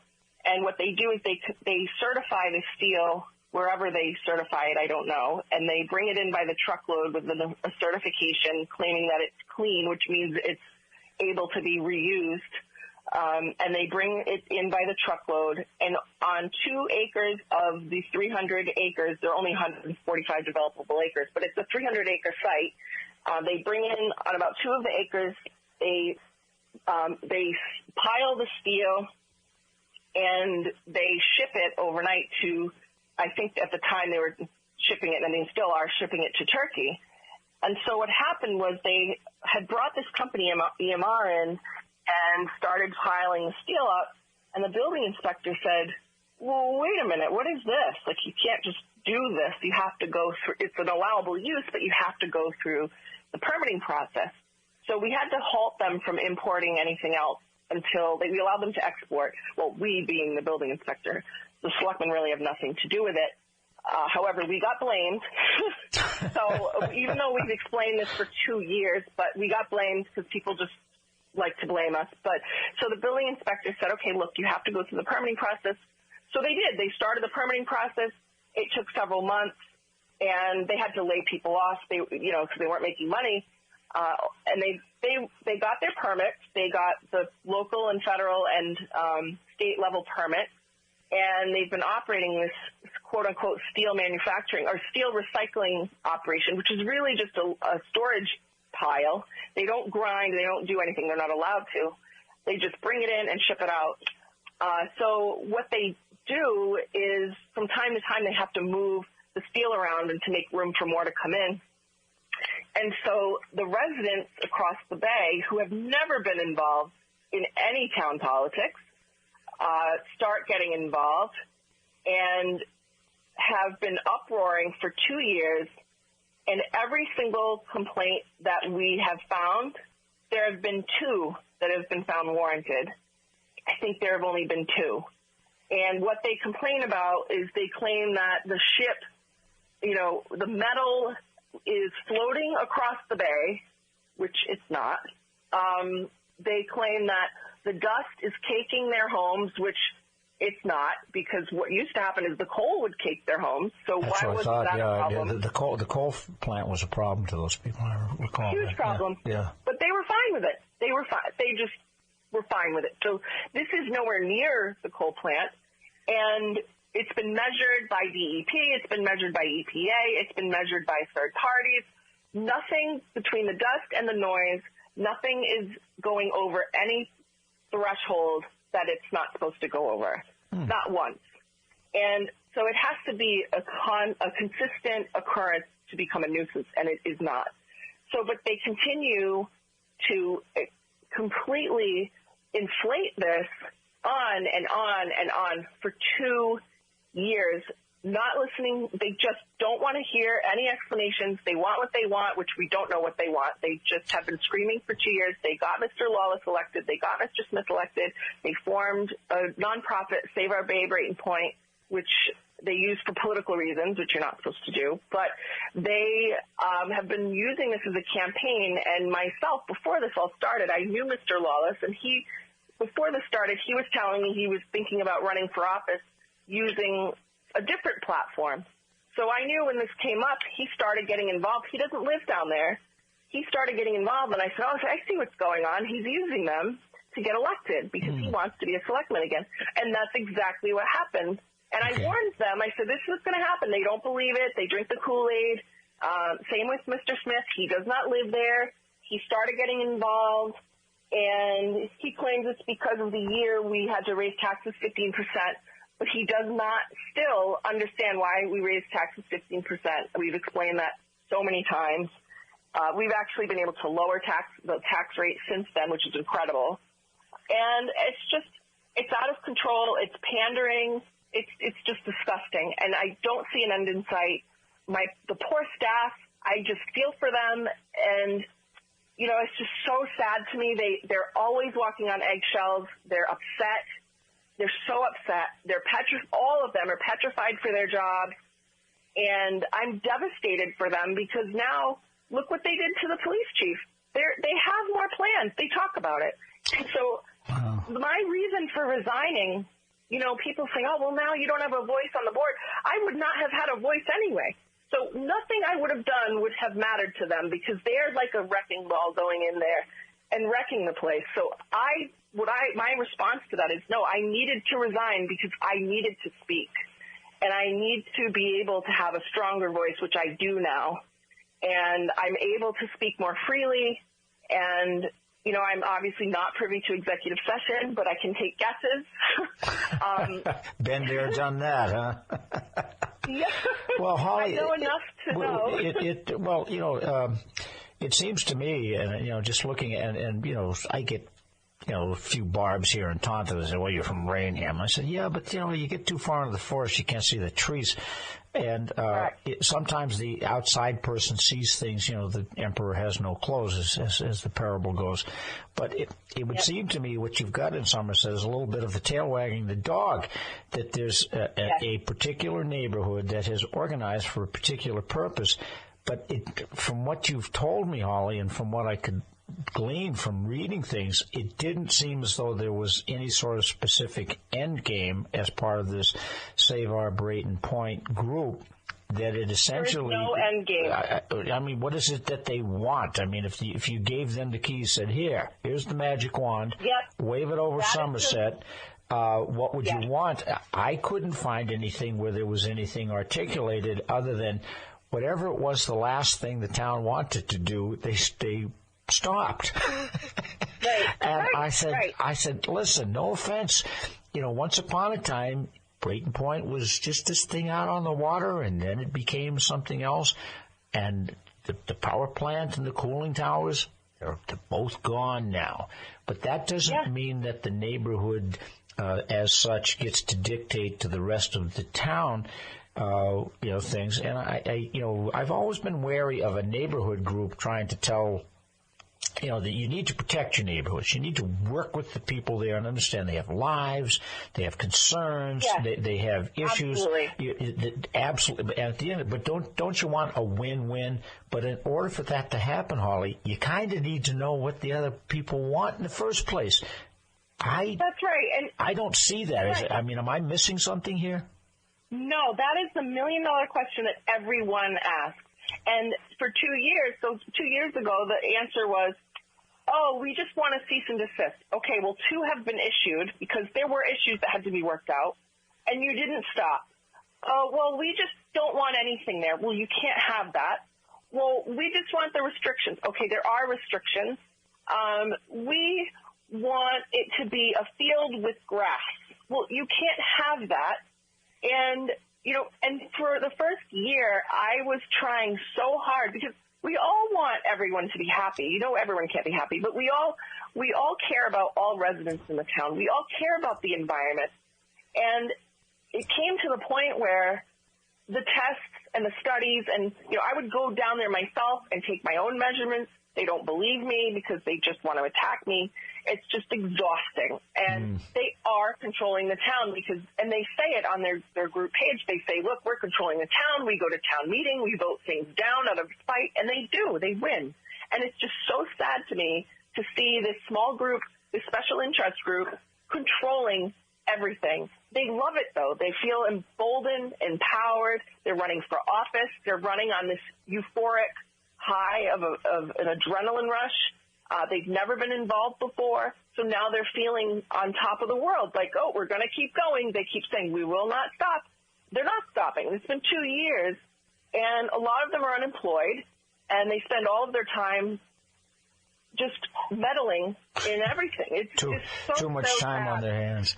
Holly, well, listen, I told you I'd get you out of here by the end of the hour. I got some ads I'm going to run here, but I'm going to thank you for calling in and airing some of these issues. I'm so pleased to hear from you directly on this instead of whatever is quoted in the media or posted on social media, which frequently isn't the whole of it. And I got to tell you, your statements on this, the one where the statement you issued upon resigning, it seemed to be a lot of frustration on the part of somebody who worked very hard and tried basically to make Somerset a better place for everybody and not do it at the expense of anybody in particular. And yet, it seems as though that wasn't to be. But, Holly, you want to take a minute? Is there anything that you'd like to say to the listeners out there? Any sort of summary statement you want to make on this? Yeah, that'd be great. I have no regret. I absolutely, the past 5 years has been the best of my life. I am continuing to stay very vocal and very involved. I like to say that you have to adapt when things aren't working, and things weren't working anymore for the community. And so I wanted to take a new approach so that I could help the community in a different way. And so now, for those that are concerned that they don't have me on the board, that they don't have a voice, you still have a voice. I'm still here, and your voice is now louder because I'm able to be more vocal. So let's stick together through this, and we have to make it through. Well, Holly McNamara, thank you very much for calling in, Holly. And now that you know the number, anytime you want a couple of minutes that you want to go on the air, and please feel free to give me a call anytime, as well as directly. you got my cell phone to text me on. Holly McNamara, I wish you well in this. I don't think we've heard the last of Holly McNamara in this thing. And thank you so much, Jim. I want to thank you for calling in and talking about this. And, I guess, as they say, stay tuned. We'll see what happens Absolutely. next. Thank you so much. All right, Holly McNamara, thanks so much for calling in, folks. I'm Jim DuPont, former selectman in Somerset, Holly McNamara, who resigned 2 years into her second term because of political frustrations within the town over certain issues that apparently be somewhat localized, and yet at the same time having an effect on the town as a whole. And I have to take a deep breath. To not renew a contract of a police chief or a fire chief or one of the towns. Those are your big two positions: police chief, fire chief. Your highway superintendent, your inspectional people. To not renew somebody, you need to have a little bit more than. I don't like the way you combed your hair this morning, and it doesn't seem to be the case. At least we haven't heard that. If you know anybody down in Somerset, tell them, give me a call or contact me, and we'll talk about it from their point of view. It is now 10:51. It is 64 degrees. The clouds have gathered a little bit, and the wind is starting to blow a little bit. Wind advisory today, 50-mile-an-hour gust possible. We're going to take a break for a couple of words from some of our sponsors. Come back. We will be going to the Talking Information Network at 11 o'clock after the USA Radio News. I'm Jim DuPont. This is WVBF. G. Lopes Construction, industrial and commercial site contractor, is located at 565 Winthrop Street in Taunton. G. Lopes has a large fleet of trucks and equipment along with several gravel pits available throughout the area. They provide pickup and delivery services of mulch, sand, gravel, fill, stone to contractors as well as homeowners. New England Recycling, which recycles all types of yard and wood debris, tree stumps, concrete, asphalt, and construction debris. Active in the community since 1964, it's G. Lopes Construction and New England Recycling. Hi, this is Ray Brown, inviting you to tune in to Talkin' Birds, a show about wild birds, birding, and conservation, right here on WVBF, broadcasting from the Taunton Federal Credit Union studios at 14 Church Green. Join us for informative interviews and fun information about birds and birding. It's Talkin' Birds, Saturday mornings at 8 and Sunday mornings at 9, here on WVBF, AM 1530 and 99.7 FM. I was in the hospital with my son for 18 months. When he got injured, I wasn't prepared, but I knew I had to be strong. When I was told about John's injury, I was in complete shock. I just remember rushing into his room and giving him a big hug and letting him know I was there. These veterans and families are just a few of the heroes we serve at Homes for Our Troops. For thousands of severely injured veterans, everyday life is filled with barriers. It was really the little things throughout the house. Counters that you can't roll up to. I had to drag my wheelchair down steps. I want to help, but he is so determined. At Homes for Our Troops, we build specially adapted custom homes with features like wheelchair access, roll-in showers, and automatic door openers that allow them to function independently and focus on their recovery and family. This house is freedom. It's hope. It's a new beginning. This house has given me my family back. To learn more, visit hfotusa.org.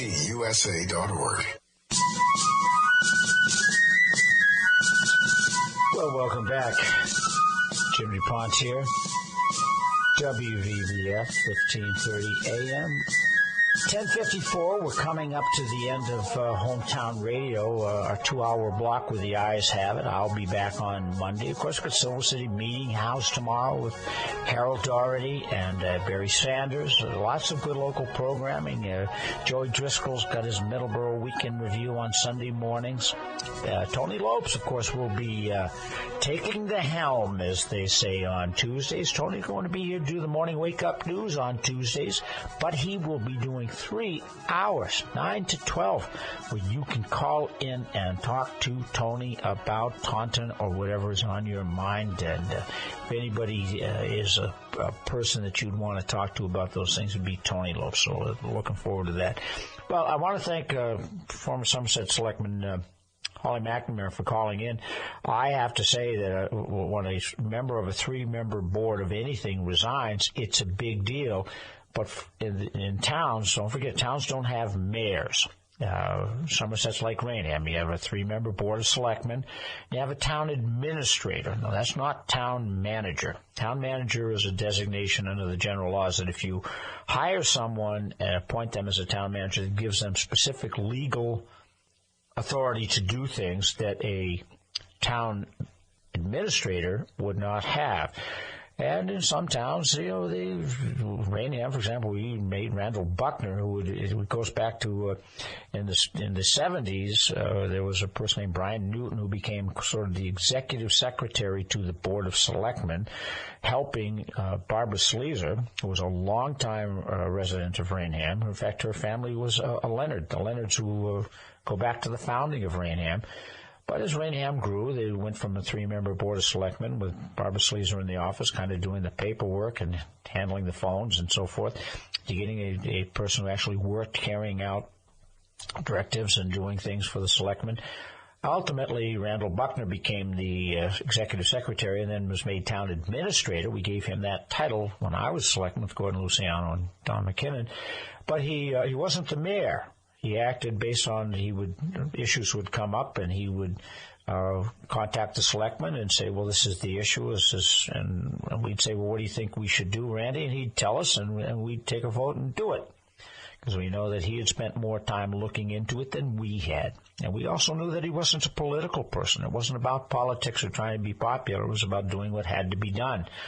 Well, Holly McNamara, as a selectman, apparently had a good relationship with Somerset Chief of Police McNeil, who I gather from police officers that I know, and I only know a few who haven't done a poll, but he was a pretty good chief, ran a good department, got the training done, had the men well-trained and prepared. The officers, men and women of the Somerset Police Department, were well-trained, well-equipped, well-schooled when they went to work to protect people.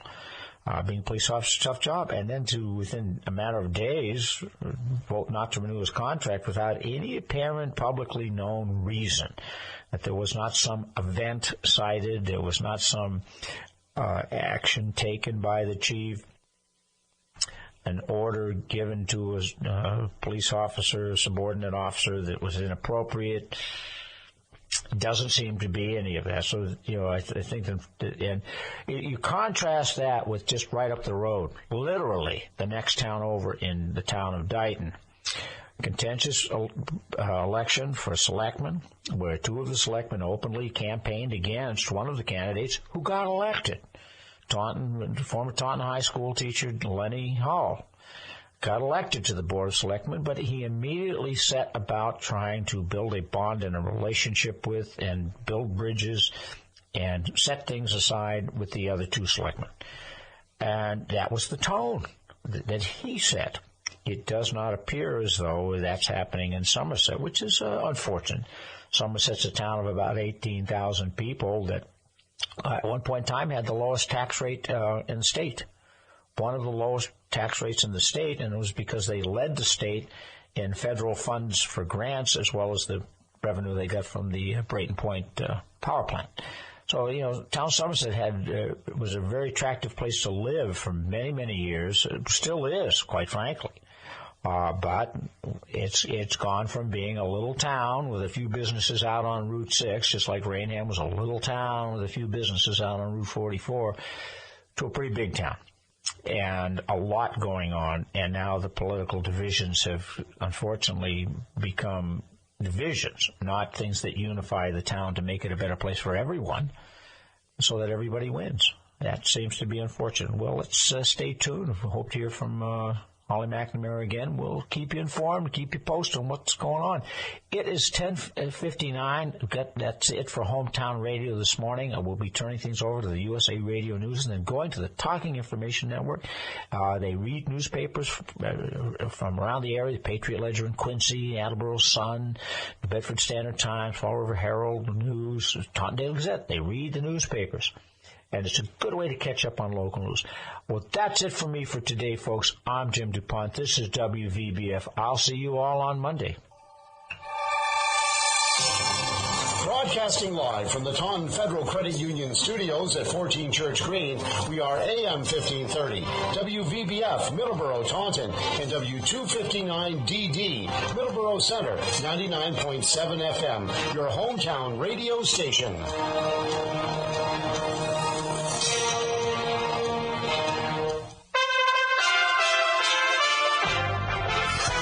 USA Radio News with Lance Pride. An Arizona murder suspect who escaped from deputies Thursday morning in Atlanta, Georgia at Hartsfield-Jackson International Airport is back in custody after being spotted by a television news reporter. Jason Carlos Strover was seen by Channel 2 Action News dipping into some bushes in the College Park area. They called police and Strover was quickly surrounded and taken into custody. Mr. Strover was being transported to Phoenix to face a murder charge when he escaped. The New York Police Department is reporting an out-of-control driver fatally struck a man on a scooter before plowing into an outdoor dining setup in Queens, New York on Thursday night. The incident ended up at Peruvian restaurant Rosa Toro on 35th Street. A 60-year-old woman struck the man on the scooter and dragged him under the car for some distance. As the NFL draft continues, the first pick on Thursday went to Clemson quarterback Trevor Lawrence. He'll be on the Jacksonville Jaguars roster this year. USA Radio News. It's totally normal to be constipated with belly pain, straining, and bloating again and again. No way. You could have a chronic condition called irritable bowel syndrome with constipation, or IBS-C. Linzess, or linaclotide, is a prescription that treats IBS-C in adults. Linzess works differently than laxatives to help relieve belly pain and let you have more frequent and complete bowel movements. Individual results may vary. Do not give to children less than 6, and it should not be given to children 6 to less than 18. It may harm them. Do not take Linzess if you have a bowel blockage. Get immediate help if you develop unusual or severe stomach pain, especially with bloody or black stools. The most common side effect is diarrhea, sometimes severe. If it's severe, stop taking Linzess and call your doctor right away. Other side effects include gas, stomach area pain, and swelling. Talk to your doctor today. You may be able to save on Linzess and make fewer trips to the pharmacy. See if you're eligible to pay as little as $30 for 90 days. Visit linzess.com or call 1-800-LINZESS. Sponsored by AbbVie and Ironwood Pharmaceuticals. More signs the pandemic is winding down in America. Tim Berg reports. More than a year after many in the United States were forced into lockdowns by the pandemic, Americans are taking to the road again, whether returning to work or taking long-delayed vacations. But travel plans could be disrupted in the months ahead due to a possibility of gasoline shortages. There's an abundant supply of petroleum, but according to one trade group, almost a quarter of the country's tanker trucks are currently idled because there's no one to put behind the wheel. Last year during the pandemic, many of the drivers retired or they went to different industries, and that created a shortage. Janet McGee, AAA's Director of External Communications, speaking there on ABC's Good Morning America. McGee, as far as what you can expect when you hit the open road? What we're looking at is the summer. In terms of it's happening most likely in spots that are very popular in terms of travel destinations for the summer. So beaches, so mountains. USA Radio News. Hi, this is Dr. Joel Wallach, and I want to tell you that arthritis is not a genetic thing. It's not a disease of aging. Neither is osteoporosis. Get a hold of my book. It's all in your head. It goes into the 25 different diseases you get when you have osteoporosis of the skull. These are all reversible. You take the Healthy Bone and Joint Pack, the MSM, vitamin D3, stay away from all the bad foods, including gluten, and guess what? You'll regrow all your bones, including your skull and your legs and your hips and everything else. Contact us at usaradiohealth.com. That's usaradiohealth.com. On February 24th of this year, Lady Gaga's dog walker was critically injured as her French bulldogs were stolen in a violent Hollywood, California robbery. A handful of people have been arrested. Wendy King from the Pacific Northwest USA Radio News Bureau has more. And the abduction of her French bulldogs. Police arrested James Jackson, Jalen White, and Lafayette Whaley of the crime, charging them each with 1 count of attempted murder. Also conspiracy to commit robbery. 2 others face 1 count each of accessory to attempted murder. Harold White, who is Jalen White's father, and Jennifer McBride. Among those arrested was the woman who said she found the dogs and returned them for the $500,000 reward from Lady Gaga. The singer's friend, Ryan Fisher, was walking her dogs when they were stolen, and Fisher was seriously injured and in the hospital. Police said 4 of the suspects are gang members. The LAPD is reporting that the suspects did not know they were Lady Gaga's dogs when stolen and only noticed the value of the breed. Americans are being advised to avoid travel to India amid a surge of new COVID-19 cases that has devastated the country's healthcare system. State Department officials on Wednesday said Americans should not travel to India or to leave as soon as it is safe to do so, citing reports of U.S. citizens being denied care from the overwhelmed hospitals in that country. U.S. citizens wishing to depart should use available commercial options now, the State Department said on Twitter. For USA Radio News, I'm Lance Pry. There, said Joe Brusuelas, chief economist at RSM. On infrastructure, maybe that's an easier case to make because of the productivity lift that would follow, Brusuelas said. I could make a very strong case for the social programs, but it becomes much more difficult when you're back to pre-pandemic levels of economic activity, and one can reasonably expect the economy will be back to full employment.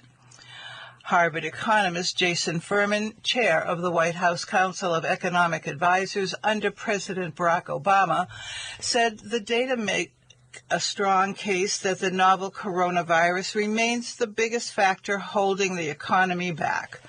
People are spending in areas where it's safe to do so, buying goods such as boat kits or fire pits, but still avoiding spending on face-to-face services such as restaurants and bars. It was an extraordinary quarter for people going out and buying stuff, particularly cars. I myself bought a car in Q1, but the services part of the economy was still well below where it was before the pandemic, Furman said. And customers have plenty to spend. Thursday's report showed Americans received a record amount of after-tax income in the first 3 months of the year, as the bulk of the $600 checks for the December stimulus and the $1,400 American Rescue Plan checks were distributed.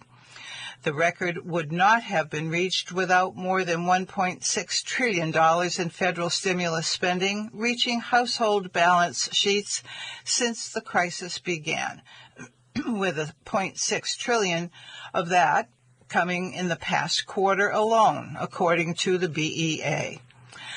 That includes stimulus measures that President Donald Trump signed in the final days of 2020 and the coronavirus relief package President Biden signed in March.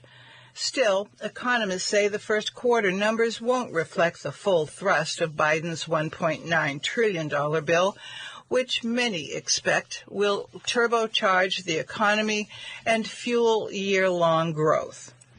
In Annapolis, Staub just got done surveying his employees, gauging their willingness to reopen their small retail space to in-person traffic.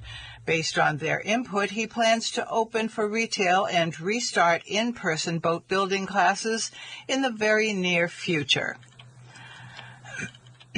Customers flocked to the company when stay-at-home orders proliferated last spring, and everybody was looking for unique, socially distanced activities such as boat building. Demand hasn't subsided, and Staub said 2021 is on track to at least match the record sales he saw in 2020. The company is shipping about 2,000 kits a year. I think there's going to be a ripple effect through the economy for a long time, Staub said. The economy is just not the same as it was 12 to 16 months ago. As people find they have enough furniture and recreational vehicles, economists are watching for the service sector to spring back. If people start booking travel and dining out once again, jobs that vanished a year ago at hotels and restaurants may finally return. Constance Hunter, chief economist at KPMG, said she'll be looking for complications of a strong rebound, supply constraints. Also telling will be the extent to which demand for services picks back up after people's quarantine spending fixated on goods. Hunter pointed to auto sales and the accompanying semiconductor chip shortage as one example. In a tweet Thursday morning, Hunter said she didn't expect auto sales would keep growing at their roaring pace. But if people start to shift away from buying cars and instead spend money on services, that could ease pressure on demand for chips, giving supply chains time to recalibrate. The aluminum trailers and specialty imported metal boat parts needed at Chesapeake Lightcraft are often sold out months ahead of time. Nationally, demand for new homes has triggered a lumber shortage, sending prices soaring. As Darryl Fairweather, chief economist at the national real estate brokerage Redfin, ticked off all the ways in which this housing market has set records: price growth, time on market, homes sold over list price, homes selling in less than a week. She said that all housing activity had an outsized effect on economic growth in the first 3 months of the year. New construction, agent fees, and remodels propelled residential real estate to its biggest share of the economy since the housing bubble of the mid-2000s, Fairweather said. And although those forces should remain strong through the summer, she expects that housing's role in the economy will recede as price growth slows and other sectors catch up.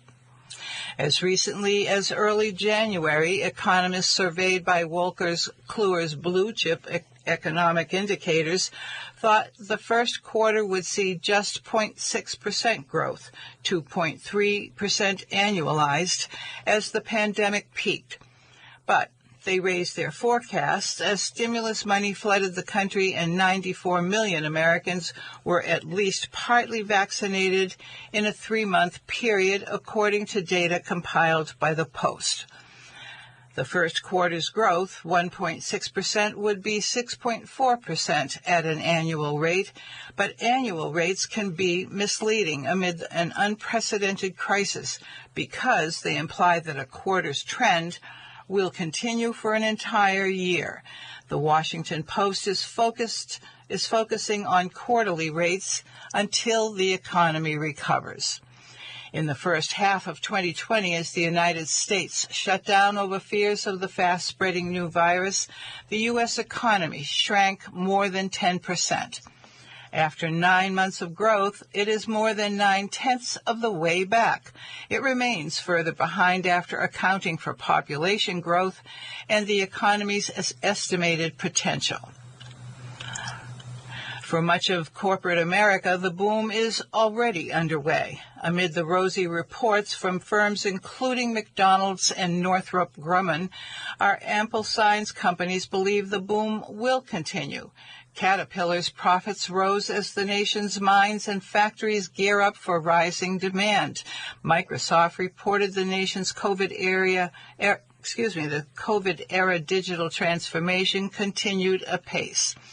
Amazon, whose founder Jeff Bezos owns the Washington Post, reported eye-popping profits on Thursday of $8.1 billion for the 3 months ending in March, compared with $2.5 billion during the same period last year. Obviously, the economy is starting to open up, and there is a lot of need for new employees for a lot of different industries. And a lot of industries that some of our employees came from are now reopening. Amazon Chief Financial Officer Brian Olsavsky said in an earnings call.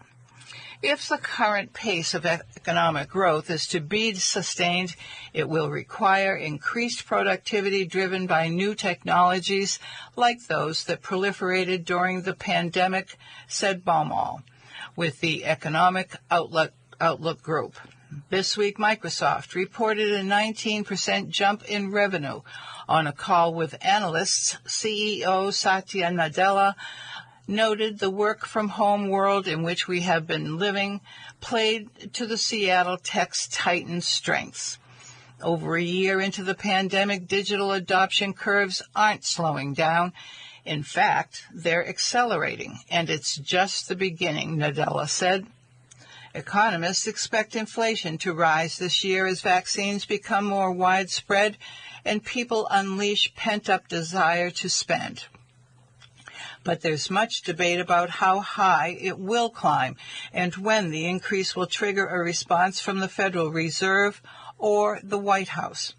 On Wednesday, Fed Chair Jerome H. Powell said that increases in inflation this year will be temporary and will reflect mismatches in supply and demand as the economy reopens. That's different from persistent or widespread price increases that weigh on the whole economy, he said. The supply will take a little bit of time to adapt, Powell said. New restaurants will have to be opened. The supply of various inputs into the goods parts of the economy will have to be brought back up to speed. And you're seeing some of that.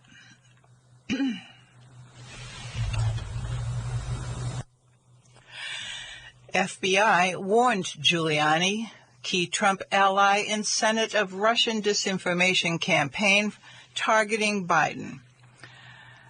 By Ellen Nakashima, Shane Harris, and Tom Hamburger. The FBI warned Rudolph Giuliani in late 2019 that he was the target of a Russian influence operation aimed at circulating falsehoods intended to damage President Biden politically ahead of last year's election, according to people familiar with the matter. The warning was part of an extensive effort by the Bureau to alert members of Congress and at least one conservative media outlet, One America News, that they faced a risk of being used to further Russia's attempt to influence the election's outcome, said several current and former U.S. officials. All spoke on the condition of anonymity because the matter remains highly sensitive. Giuliani received the FBI's warning while deeply involved with former President Donald Trump's 2020 re-election campaign and related activities in Ukraine to surface unflattering or incriminating information about the Biden family. The revelation comes as the FBI this week seized Giuliani's cell phone and other electronic devices as part of a long-running criminal investigation into whether the one-time New York mayor and personal attorney for Trump acted as an unregistered foreign agent. The warning made by counterintelligence agents was separate from the Justice Department's ongoing criminal probe, but it reflects a broader concern by U.S. intelligence and federal investigators that Giuliani, among other influential Americans and U.S. institutions, was being manipulated by the Russian government to promote its interests, and that he appears to have brazenly disregarded such fears. Despite the alert, Giuliani went forward in December 2019 with a planned trip to Kyiv, Ukraine's capital, where he met with a Ukrainian lawmaker whom the U.S. government later labeled an active Russian agent, and sanctioned on grounds he was running an influence campaign against Biden. That operation, officials said, involved Ukrainian officials and political consultants, who the U.S. intelligence community has since concluded were acting as Russian proxies not only to smear Biden and derail his candidacy, but also to curtail U.S. support for Ukraine. Giuliani's lawyer, Robert J. Costello, did not respond to requests for comment. An FBI spokeswoman declined to comment. The FBI last summer also gave what is known as a defensive briefing to Senator Ron Johnson, Republican of Wisconsin, who ahead of the election used his perch as chairman of the Senate Homeland Security and Governmental Affairs Committee to investigate Biden's dealings with Ukraine while he was vice president and his son Hunter Biden held a lucrative seat on the board of Ukrainian energy company. Johnson, a staunch Trump ally, recalled receiving a vague warning from FBI briefers in August, but he said Thursday that there was no substance to their cautionary message and that he did not view the meeting as a defensive briefing on his oversight of the Biden family's foreign business ventures. regarding reports that I received an FBI briefing warning me that I was a target of Russian disinformation. I can confirm I received such a briefing in August of 2020. Johnson said in a statement to the Washington Post, I asked the briefers what specific evidence they had regarding this warning, and they could not provide me anything other than the generalized warning. Without specific information, I felt the briefing was completely useless and unnecessary, since I was fully aware of the dangers of Russian disinformation. Because there was no substance to the briefing and because it followed the production and leaking of a false intelligence product by Democratic leaders, I suspected that the briefing was being given to be used at some future date for the purpose that it is now being used, to offer the biased media an opportunity to falsely accuse me of being a tool of Russian despite warnings. Johnson and staffers to Senator Charles E. Grassley, Republican of Iowa, another Trump ally in the Senate who aided Johnson with his probe, said that in separate briefings earlier in 2020, FBI officials assured them there was no reason to discontinue their inquiry into Hunter Biden's work in Ukraine. It is not the Bureau's place to tell lawmakers what to investigate or not, or whether to stop or start an investigation, the former FBI official said. The senators suspected that the younger Biden's position with the Ukrainian firm posed a conflict of interest to his father's role shaping U.S. policy toward Ukraine and created impediments for U.S.-backed anti-corruption efforts in that country. Their investigation ended last fall with a report concluding that Hunter Biden's position with Burisma was problematic but did not influence his father's work or Obama administration policy toward Ukraine. Defensive briefings are given to people to alert them that they are being targeted by foreign governments for malign purposes, former officials said, but they're also used to see how they respond to that, said Fred Figliuzzi, a former senior FBI counterintelligence official. Now they're on notice. Giuliani's electronic devices were seized by authorities Wednesday in searches of his Manhattan home and office as a part of the federal investigation into whether he acted as an unregistered foreign agent for Ukraine. The probe centers on Giuliani's interactions with Ukrainian figures ahead of November's election as he sought information that might undermine Joe Biden and lobbied for the ouster of the U.S. ambassador to Ukraine while also pressing Ukrainian officials to announce an inquiry into Biden. Trump abruptly removed the ambassador in May of 2019, but Ukraine did not launch an investigation into the Bidens. Giuliani, a former Manhattan U.S. attorney, has emphatically denied any wrongdoing, and his attorney on Wednesday accused federal investigators of ignoring clear evidence of what he alleged was Hunter Biden's failure to register as a foreign agent, and the Biden family taking millions in bribes to sell Biden's public offices. Costello also has said Giuliani never peddled disinformation on the Bidens. During his December 2019 trip to Kyiv, Giuliani was accompanied by a team from One America News, which has described itself as one of Trump's greatest supporters. The network later produced a documentary series based on the trip. The network did not address questions about the FBI's briefing, but it did provide a statement attributed to an unidentified network spokesman, expressing pride in its investigation of the Bidens in Ukraine. We stand by our reporting highlighting Hunter Biden's financial windfall relationship with Burisma and VP Joe Biden's effort to have a prosecutor general fired to protect alleged wrongdoing by his son Hunter, the statement said, referring to unproven allegations made by some Ukrainian officials. The statement, acknowledged by the Treasury Department, sanctioned a Ukrainian lawmaker interviewed by the network last year, but the statement said OAN's interviews were prior to the sanctions, and the reasons for sanctions were unknown to OAN at the time of the interviews.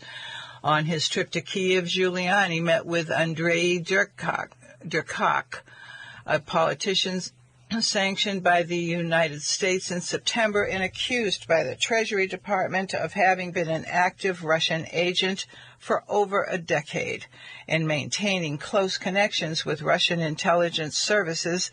Durkak, who attended a KGB academy in Moscow, has denied involvement with any foreign intelligence agency and any illegal activities. In late 2019, before Giuliani's trip to Kyiv, U.S. intelligence agencies warned the Trump White House that Giuliani was the target of a Russian influence operation, as the Post reported last year. Officials became concerned after obtaining evidence, including communications intercepts, that showed Giuliani was interacting with people tied to Russian intelligence. The warnings led then National Security Advisor Robert C. O'Brien to caution Trump that any information Giuliani brought back from Ukraine should be considered contaminated by Russia. Despite the FBI warning, Giuliani met with Durkak again in New York in February of 2020 when he hosted Durkak on a podcast. In the podcast, Durkak aired false allegations that billions of dollars in U.S. aid to Ukraine were misused or went missing while Joe Biden was handling the Obama administration's Ukraine portfolio. Costello has said Giuliani did not rely on Durkak for material. Since Biden's victory, the National Intelligence Council, an analytic arm of the Office of the Director of National Intelligence, has concluded that Russian President Vladimir Putin and other senior officials in Moscow sought to influence the 2020 election. They did so by spreading misleading information about Biden through prominent individuals, including some who were close to former President Trump. The report did not identify the individuals by name, but several current and former officials confirmed at the time that Giuliani was among them. The primary narrative that the Kremlin sought to promote, alleging corrupt ties between the Bidens and Ukraine, dated back to at least 2014, the intelligence report said. To distance themselves from the disinformation, the Russian spy services relied on Ukrainian individuals, including Durkak, the report said. Durkak and others sought to use prominent U.S. persons and media conduits to launder their narratives to U.S. officials and audiences, the report stated. These Russian proxies met with and provided materials to Trump administration-linked U.S. persons to advocate for formal investigation and attempted to make contact with several senior U.S. officials. Johnson has said he never met or spoke with Durkak, but he and his staff met with another Ukrainian national, former diplomat Andrei Telizhenko, who pushed the unfounded allegation that it was Ukraine rather than Russia that interfered in the 2016 U.S. election. Johnson has not discussed the meeting publicly. Last year, Senator Ron Wyden, Democrat of Oregon, alleged that Johnson was seeking to give credibility to disinformation advanced by Durkak and Telizhenko for the sole purpose of aiding Trump's reelection. Johnson has said his staff vetted the reliability of Telizhenko's information and rejected Wyden's assertion. As part of his committee's investigation, Johnson and two Republican colleagues considered subpoenaing Telizhenko to testify at Senate Democrats' request. The FBI in March 2020 briefed Johnson's panel and two other committees on Telizhenko's background and motives. As a result, both Republican and Democratic lawmakers urged Johnson to refrain from issuing the subpoena. Teleshenko also has met several times with Giuliani, appearing on his podcast and facilitating his December 29 trip to Ukraine. This past January, in the waning days of the Trump administration, the Treasury Department sanctioned Teleshenko as well for his role in trying to influence the 2020 election. He has denied any involvement in Russian interference or disinformation operations and denied working with DuPont. This month, the Biden administration imposed economic sanctions on 32 entities and individuals for Russian government attempts to influence November's election. In India's devastating coronavirus surge, anger at Modi grows. By Joanna Slater and Neha Masi. As he surveyed the thousands of people gathered at an election rally in eastern India on April 17, Prime Minister Narendra Modi appeared jubilant. "Everywhere I look, as far as I can see, there are crowds," he said, his arms spread wide. "You have done an extraordinary thing." At the time, India was recording more than 200,000 coronavirus cases a day.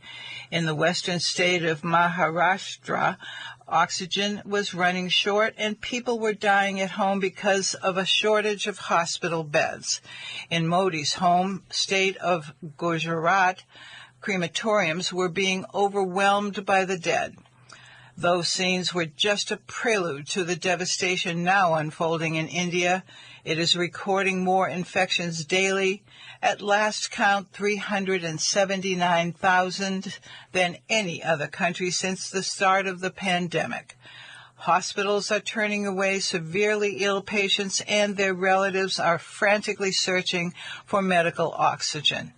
For Modi, the most powerful Indian prime minister in 5 decades, it is a moment of reckoning. He is facing what appears to be the country's biggest crisis since independence, a calamity that is challenging his vision of a proud, self-reliant nation. Modi's own lapses and missteps are an increasing source of anger. As coronavirus cases skyrocketing, Modi continued to hold huge election rallies and declined to cancel a Hindu religious festival that drew millions to the banks of the Ganges River despite pleas from health experts. Rather than making urgent preparations for a second wave of cases in an already weak healthcare system, the government put much of its focus on vaccinations, a campaign too limited to blunt the oncoming disaster. The government repeatedly chose self-congratulation over caution, publicly stating that the pandemic was in its endgame in India as recently as last month. Modi swept to a landslide re-election victory in 2019, offering Indians a muscular brand of nationalism that views India as a fundamentally Hindu country rather than the secular republic envisioned by its founders. He has cultivated an image as singular leader capable of bold decisions to protect and transform the country. Now, that image is in tatters, said Vinay Siddhapati, a political scientist at Ashoka University in the northern Indian state of Haryana. Modi and his governing Bharatiya Janata Party, or the BJP, built a formidable machine for winning elections, Siddhapati said, but their mindset of continuous campaigning has come at the cost of governance. Critics have called for Modi's resignation, and the author Arundhati Roy described the current situation in India as a crime against humanity. The governing party rejects such criticisms.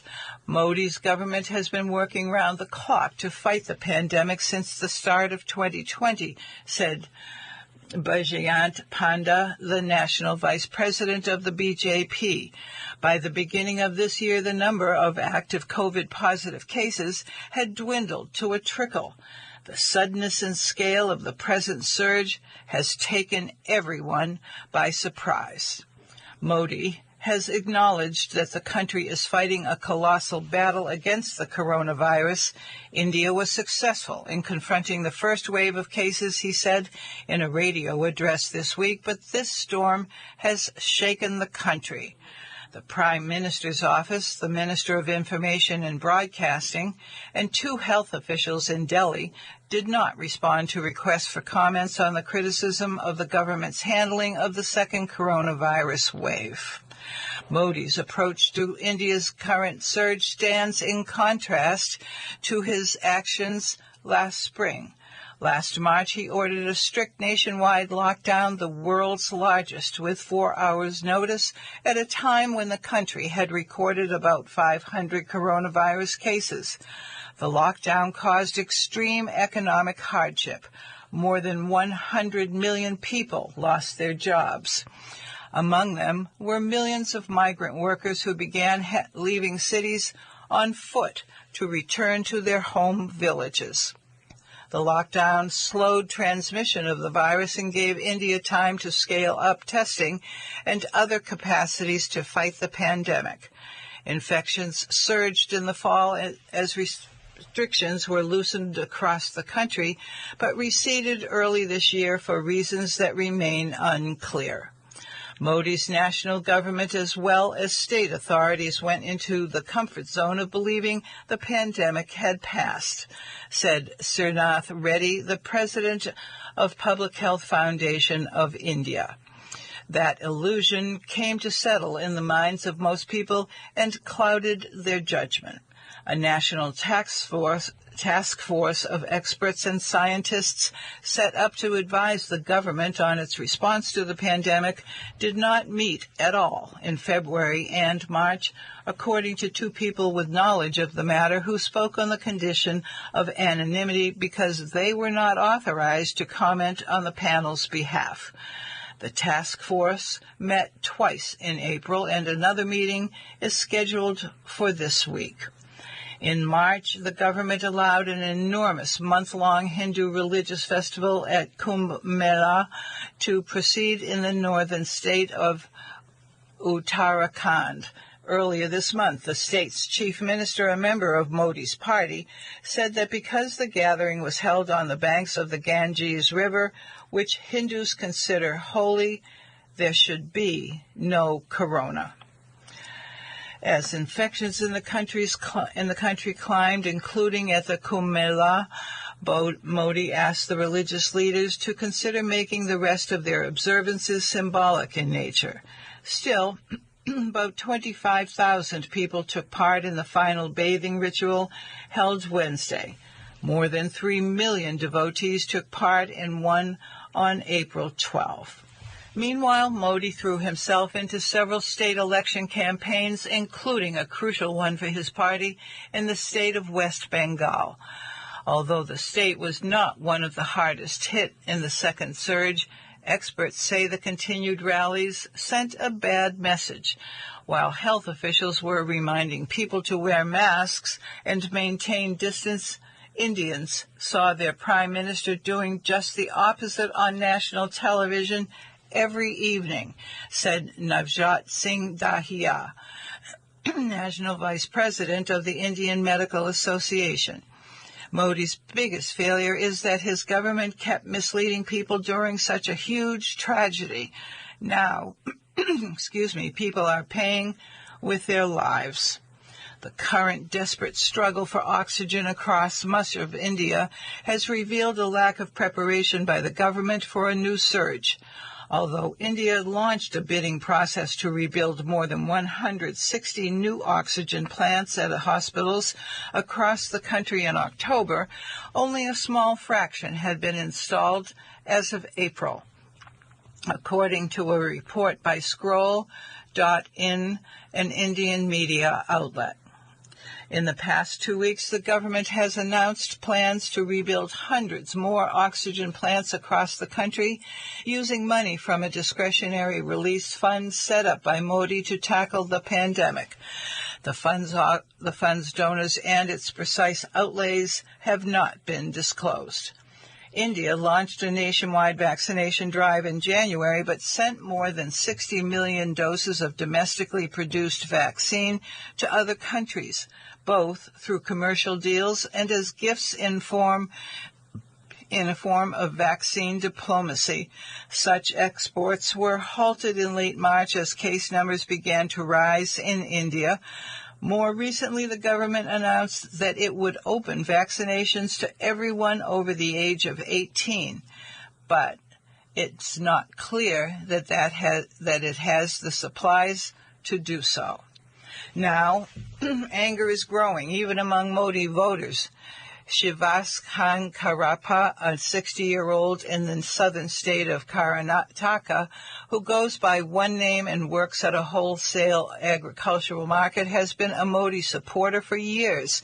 He thought Modi handled the first wave of the pandemic well, but said he was disgusted to see him on the campaign trail as deaths began to rise. Isn't there value for human life? Is an election more important than people? He asked. If Modi takes credit for the first wave going away, he has to take blame now. For BJP supporters whose relatives died trying to find treatment for COVID-19, the sense of betrayal is acute.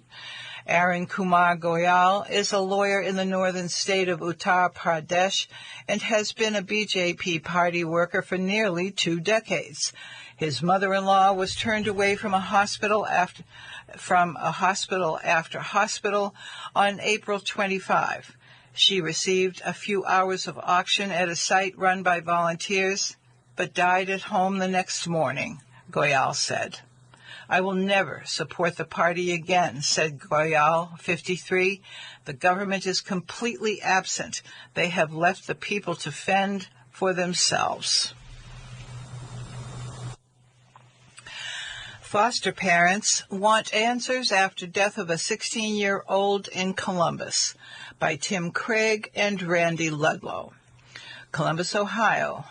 Makia Bryant and her sister lived with their foster mother in a 2-story house in a middle-class neighborhood next to a cornfield along the edge of the city limits.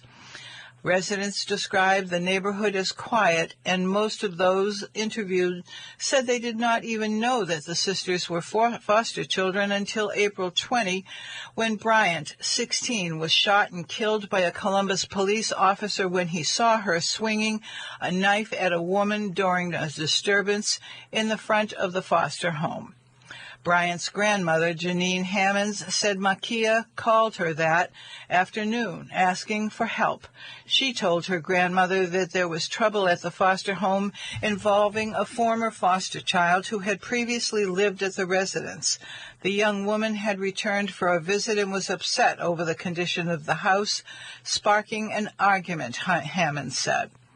The Ohio Bureau of Criminal Investigation is investigating the case, which has raised questions about police officers' use of deadly force.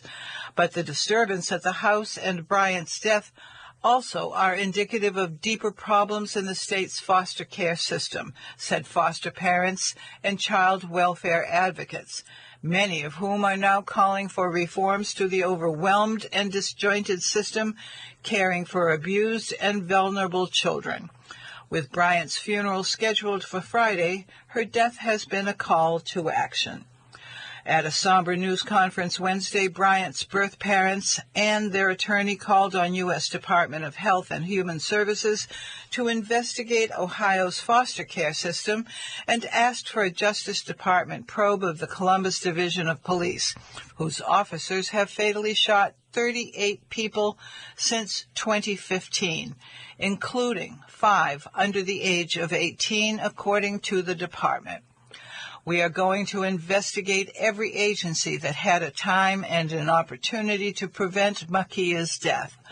Attorney Michelle Martin said, all systems failed her, and we have to protect our children. Foster parents, some of whom gathered with their children at a protest to honor Bryant on Sunday, said they need more training on how to de-escalate conflicts, more funding for social workers, and more resources devoted to helping children remain with their birth parents. They are also demanding that armed police officers no longer be first responders for most incidents involving foster children, nearly all of whom are traumatized in some way by being relocated away from birth parents. And to many foster parents, Bryant's death only reinforces their concerns about the system. Morgan Wade had been a foster parent for just a couple of years when her 3-year-old foster son began having an episode that is probably familiar to many parents. She was driving down a highway when the toddler crawled out of his car seat and began hitting his younger sister. Wade called the agency that licensed her for guidance. "They told me to call the police," Wade said. "I was just wanting advice, but they told me to call police on a 3-year-old. Wade disregarded the advice, quickly determining she could handle the child's outburst on her own. But her story resonated with many of the foster parents at Sunday's protest. It's a really tough choice for foster parents, said Laura Flynn, 27, who has been a foster parent for 5 years. We are all aware of how unsafe it is to call law enforcement on our kids, but who else can you call for support? And how do you protect your kids from being moved to a new home if you are not following what the current systems say you should and you lose your license? Setbacks plague a troubled system. Over the past decade, Ohio has been hit hard by the nationwide opioid crisis, leading to a surge in the number of foster children, officials said. The number of children in the state's care has grown from 12,000 in 2012 to about 15,000 today. More recently, the system has been battered by a lack of funding and a shortage of foster families, about 8,000, a sizable percentage of whom do not take teenagers. Earlier this year, Governor Mike DeWine, a Republican, said an ongoing overhaul of the system was his top priority, and he proposed spending $415 million to help children in need. DeWine has also pledged to make changes to the system through executive actions.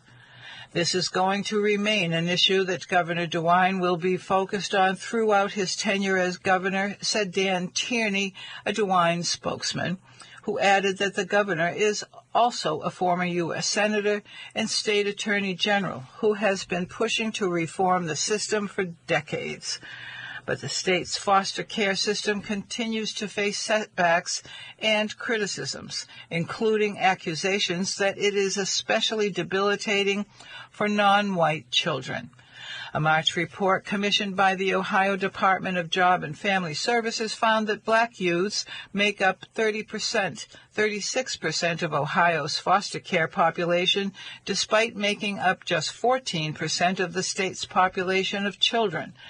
Black youths also stay in the system longer than white children and often feel as if they cannot speak up about the quality of their care, the report said.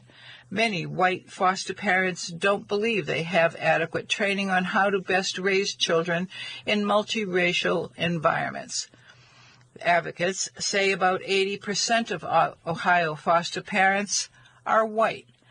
Makia Bryant's biological mother, Paula Bryant, declined Wednesday to discuss why her children were placed in foster care or how long they have been in the system.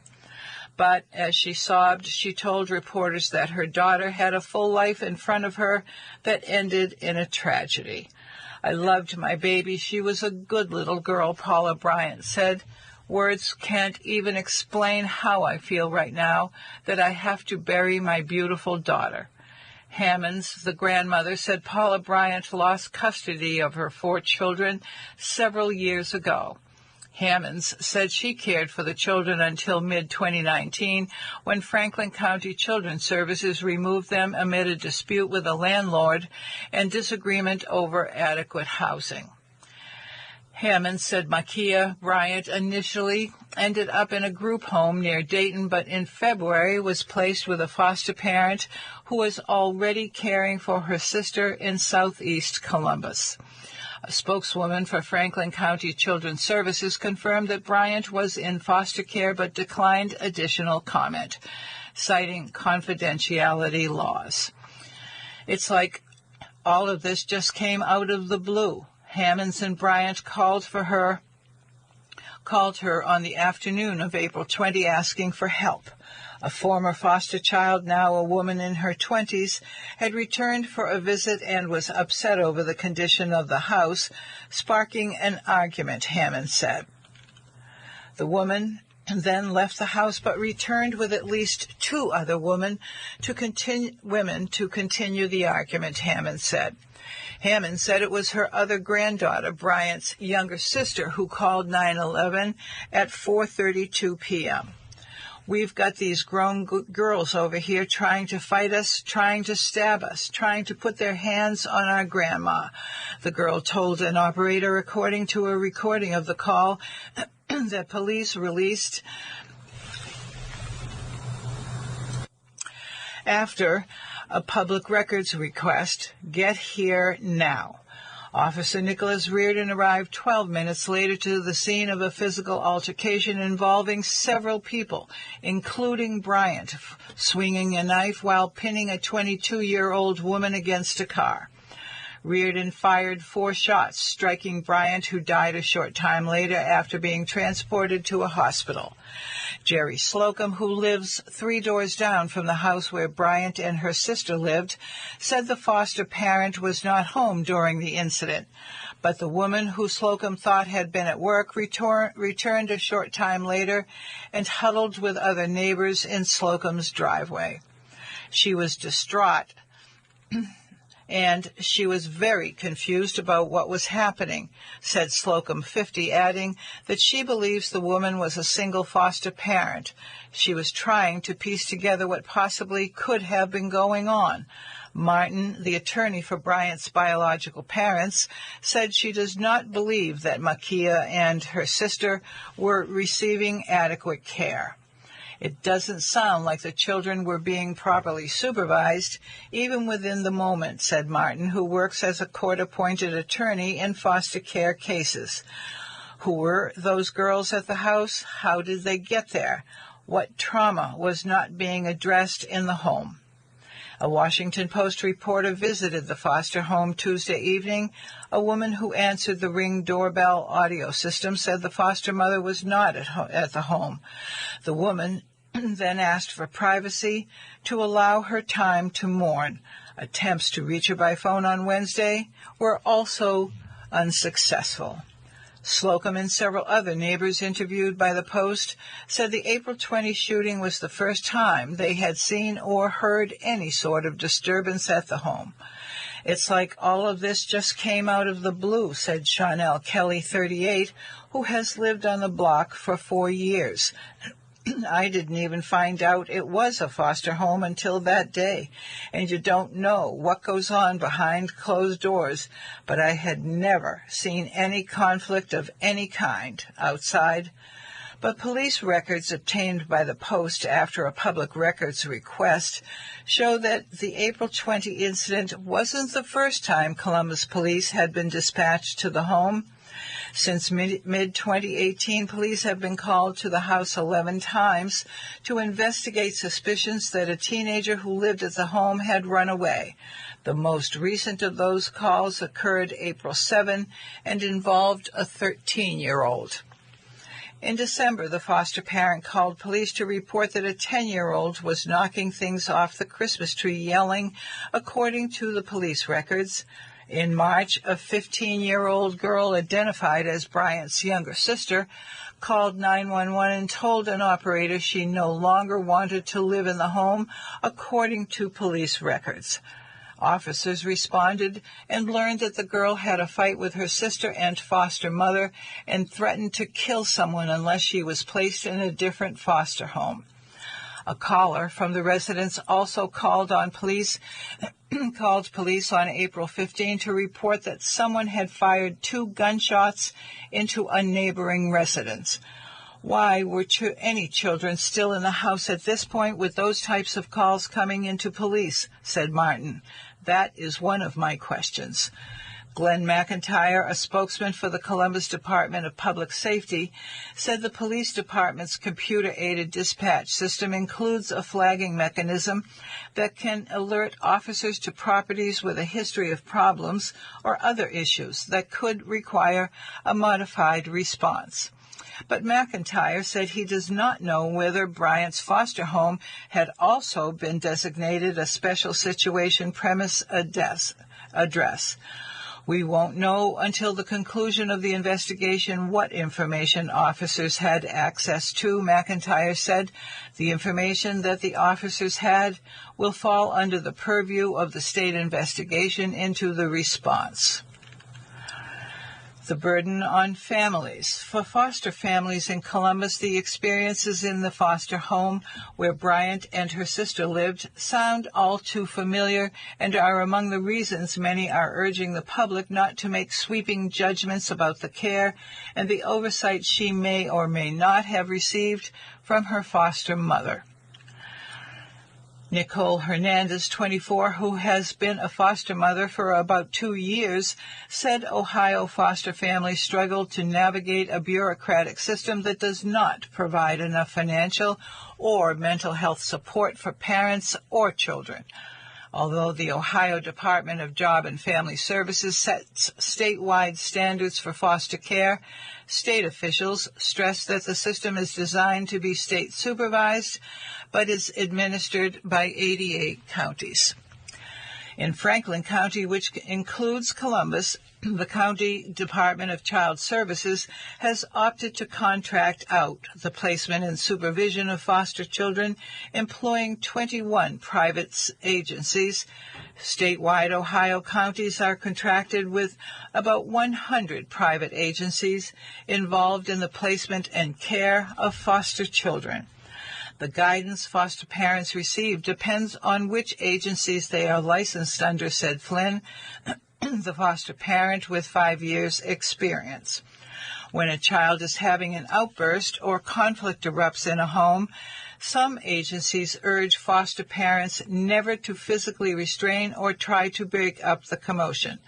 Others offer some form of physical de-escalation for small children, but not after they become teenagers, Flynn said. A lot of foster parents are not really trained to de-escalate situations, Flynn said. I think most agencies say just call police, and police arrive. They just take them to Nationwide Children's Hospital and just adds to the children's trauma. The burden on families is especially intense for those who are willing to care for teenagers. Foster parents say many families do not take teenagers, meaning those who can are at times expected to care for up to 5 teenagers at the same time. When you have a lot of teens all suffering trauma, stuck in a home together, conflict is bound to happen, Hernandez said. Mary Hogue, who works as a court-appointed advocate for foster children in several central Ohio counties, said the state simply isn't requiring enough supervision of children that it decides to remove from their biological parents. The bar is very low for what is considered to be a safe home in terms of cleanliness and number of people in the home, and the number of children that one foster parent has to take care of, Hogue said. When you have multiple children and you have one parent taking care of all of them, there is going to be issues and there is going to be conflict. If the state is taking these children, the state needs to care for these children, Hogue added. Many foster parents also say they too would like to see the day when their services are not needed. But in Ohio and elsewhere, they know it's only a matter of time before they get another call from their agency pleading for them to take in another child. There is literally nowhere else for these kids to go, Flynn said. So for people who want to criticize foster parents, you instead should think whether you can take in a teenager. And that concludes today's reading of the Washington Post. This is Irene at TIC. Keep well, stay safe, and as always, thank you for listening. You were just listening to a reading of the Washington Post, brought to you from the Talking Information Center. As always, we thank you for listening, and you are cordially invited to visit our website, ticnetwork.org, for this and other programs. Hello, this is Nathaniel Rigo with the weather forecast. Today will be 30% chance of rain showers and patchy fog with a high of 65 degrees. Tonight will be also a 30% chance of rain showers and patchy fog and a possible thunderstorm with a low of 38 degrees. The sun rose at 5:40 a.m.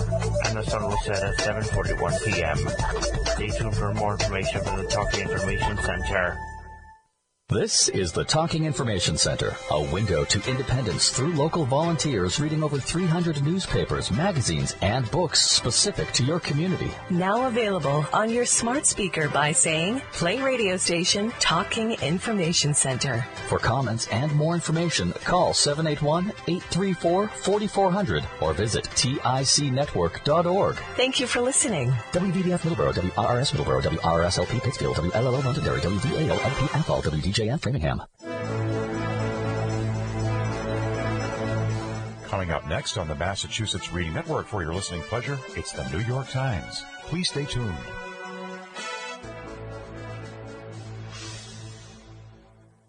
Good morning. This is Marie, and I'll be reading the Friday edition of the New York Times. It is Friday, April 30th, and we'll start with front page news. U.S. economy's strong start signals a stellar year. Relief checks drove consumer spending on goods in the first quarter. Pent-up demand for services may be key going forward.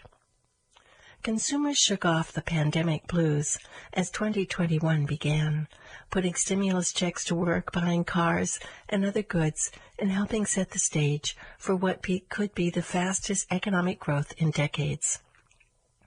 The initial reading on the country's first quarter economic performance, delivered Thursday by the Commerce Department, showed that much remained far from normal. Even with a big jump in personal income, there was only a modest increase in spending on services like travel, dining, and even health care.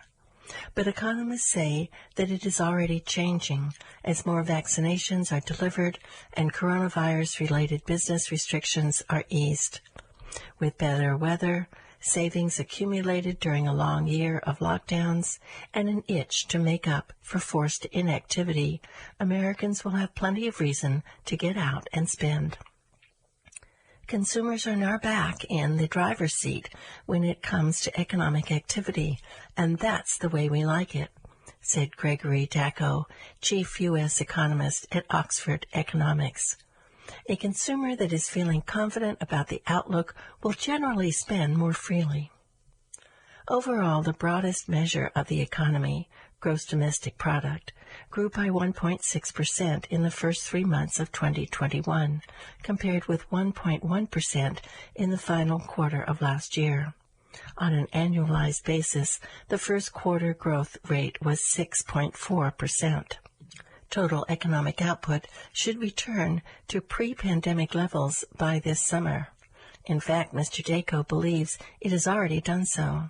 His firm estimates that the economy will expand by 3.1% in the second quarter, or about 13% on an annual basis. For the year, it expects a growth of 7.5%, the best performance since 1951. This may be the tip of the iceberg, Mr. Dacko said. I think we will see a much stronger momentum into summer as health conditions continue to improve. Policy support remains in place and employment strengthens. Helped by several rounds of government relief payments, households were sitting on a collective $4.1 trillion in savings in the first quarter, up from $1.2 trillion before the pandemic began. That should find its way into the economy as services that were mostly off limits come to life and customers flock to reopened establishments. Mr. Draco expects consumer spending to grow by more than 9% this year, a record. The expansion last quarter was spurred by 2 batches of government payments to most Americans. $600 a person from a relief package enacted just before the end of 2020, and $1,400 more from legislation approved in March. That quickly translated into purchases of cars, furniture, and household appliances, as well as clothes and food. There was a similar jump in the economy and in income, actually, last year after the first round of relief checks, which also caused a bounce in spending on goods. To some extent, when people have money, they're going to spend it, said Ben Herzon, executive director of IHS Markit, a forecasting firm. If they're not spending on services because they're not going to movies or amusement parks, they're going to diverge utility from goods.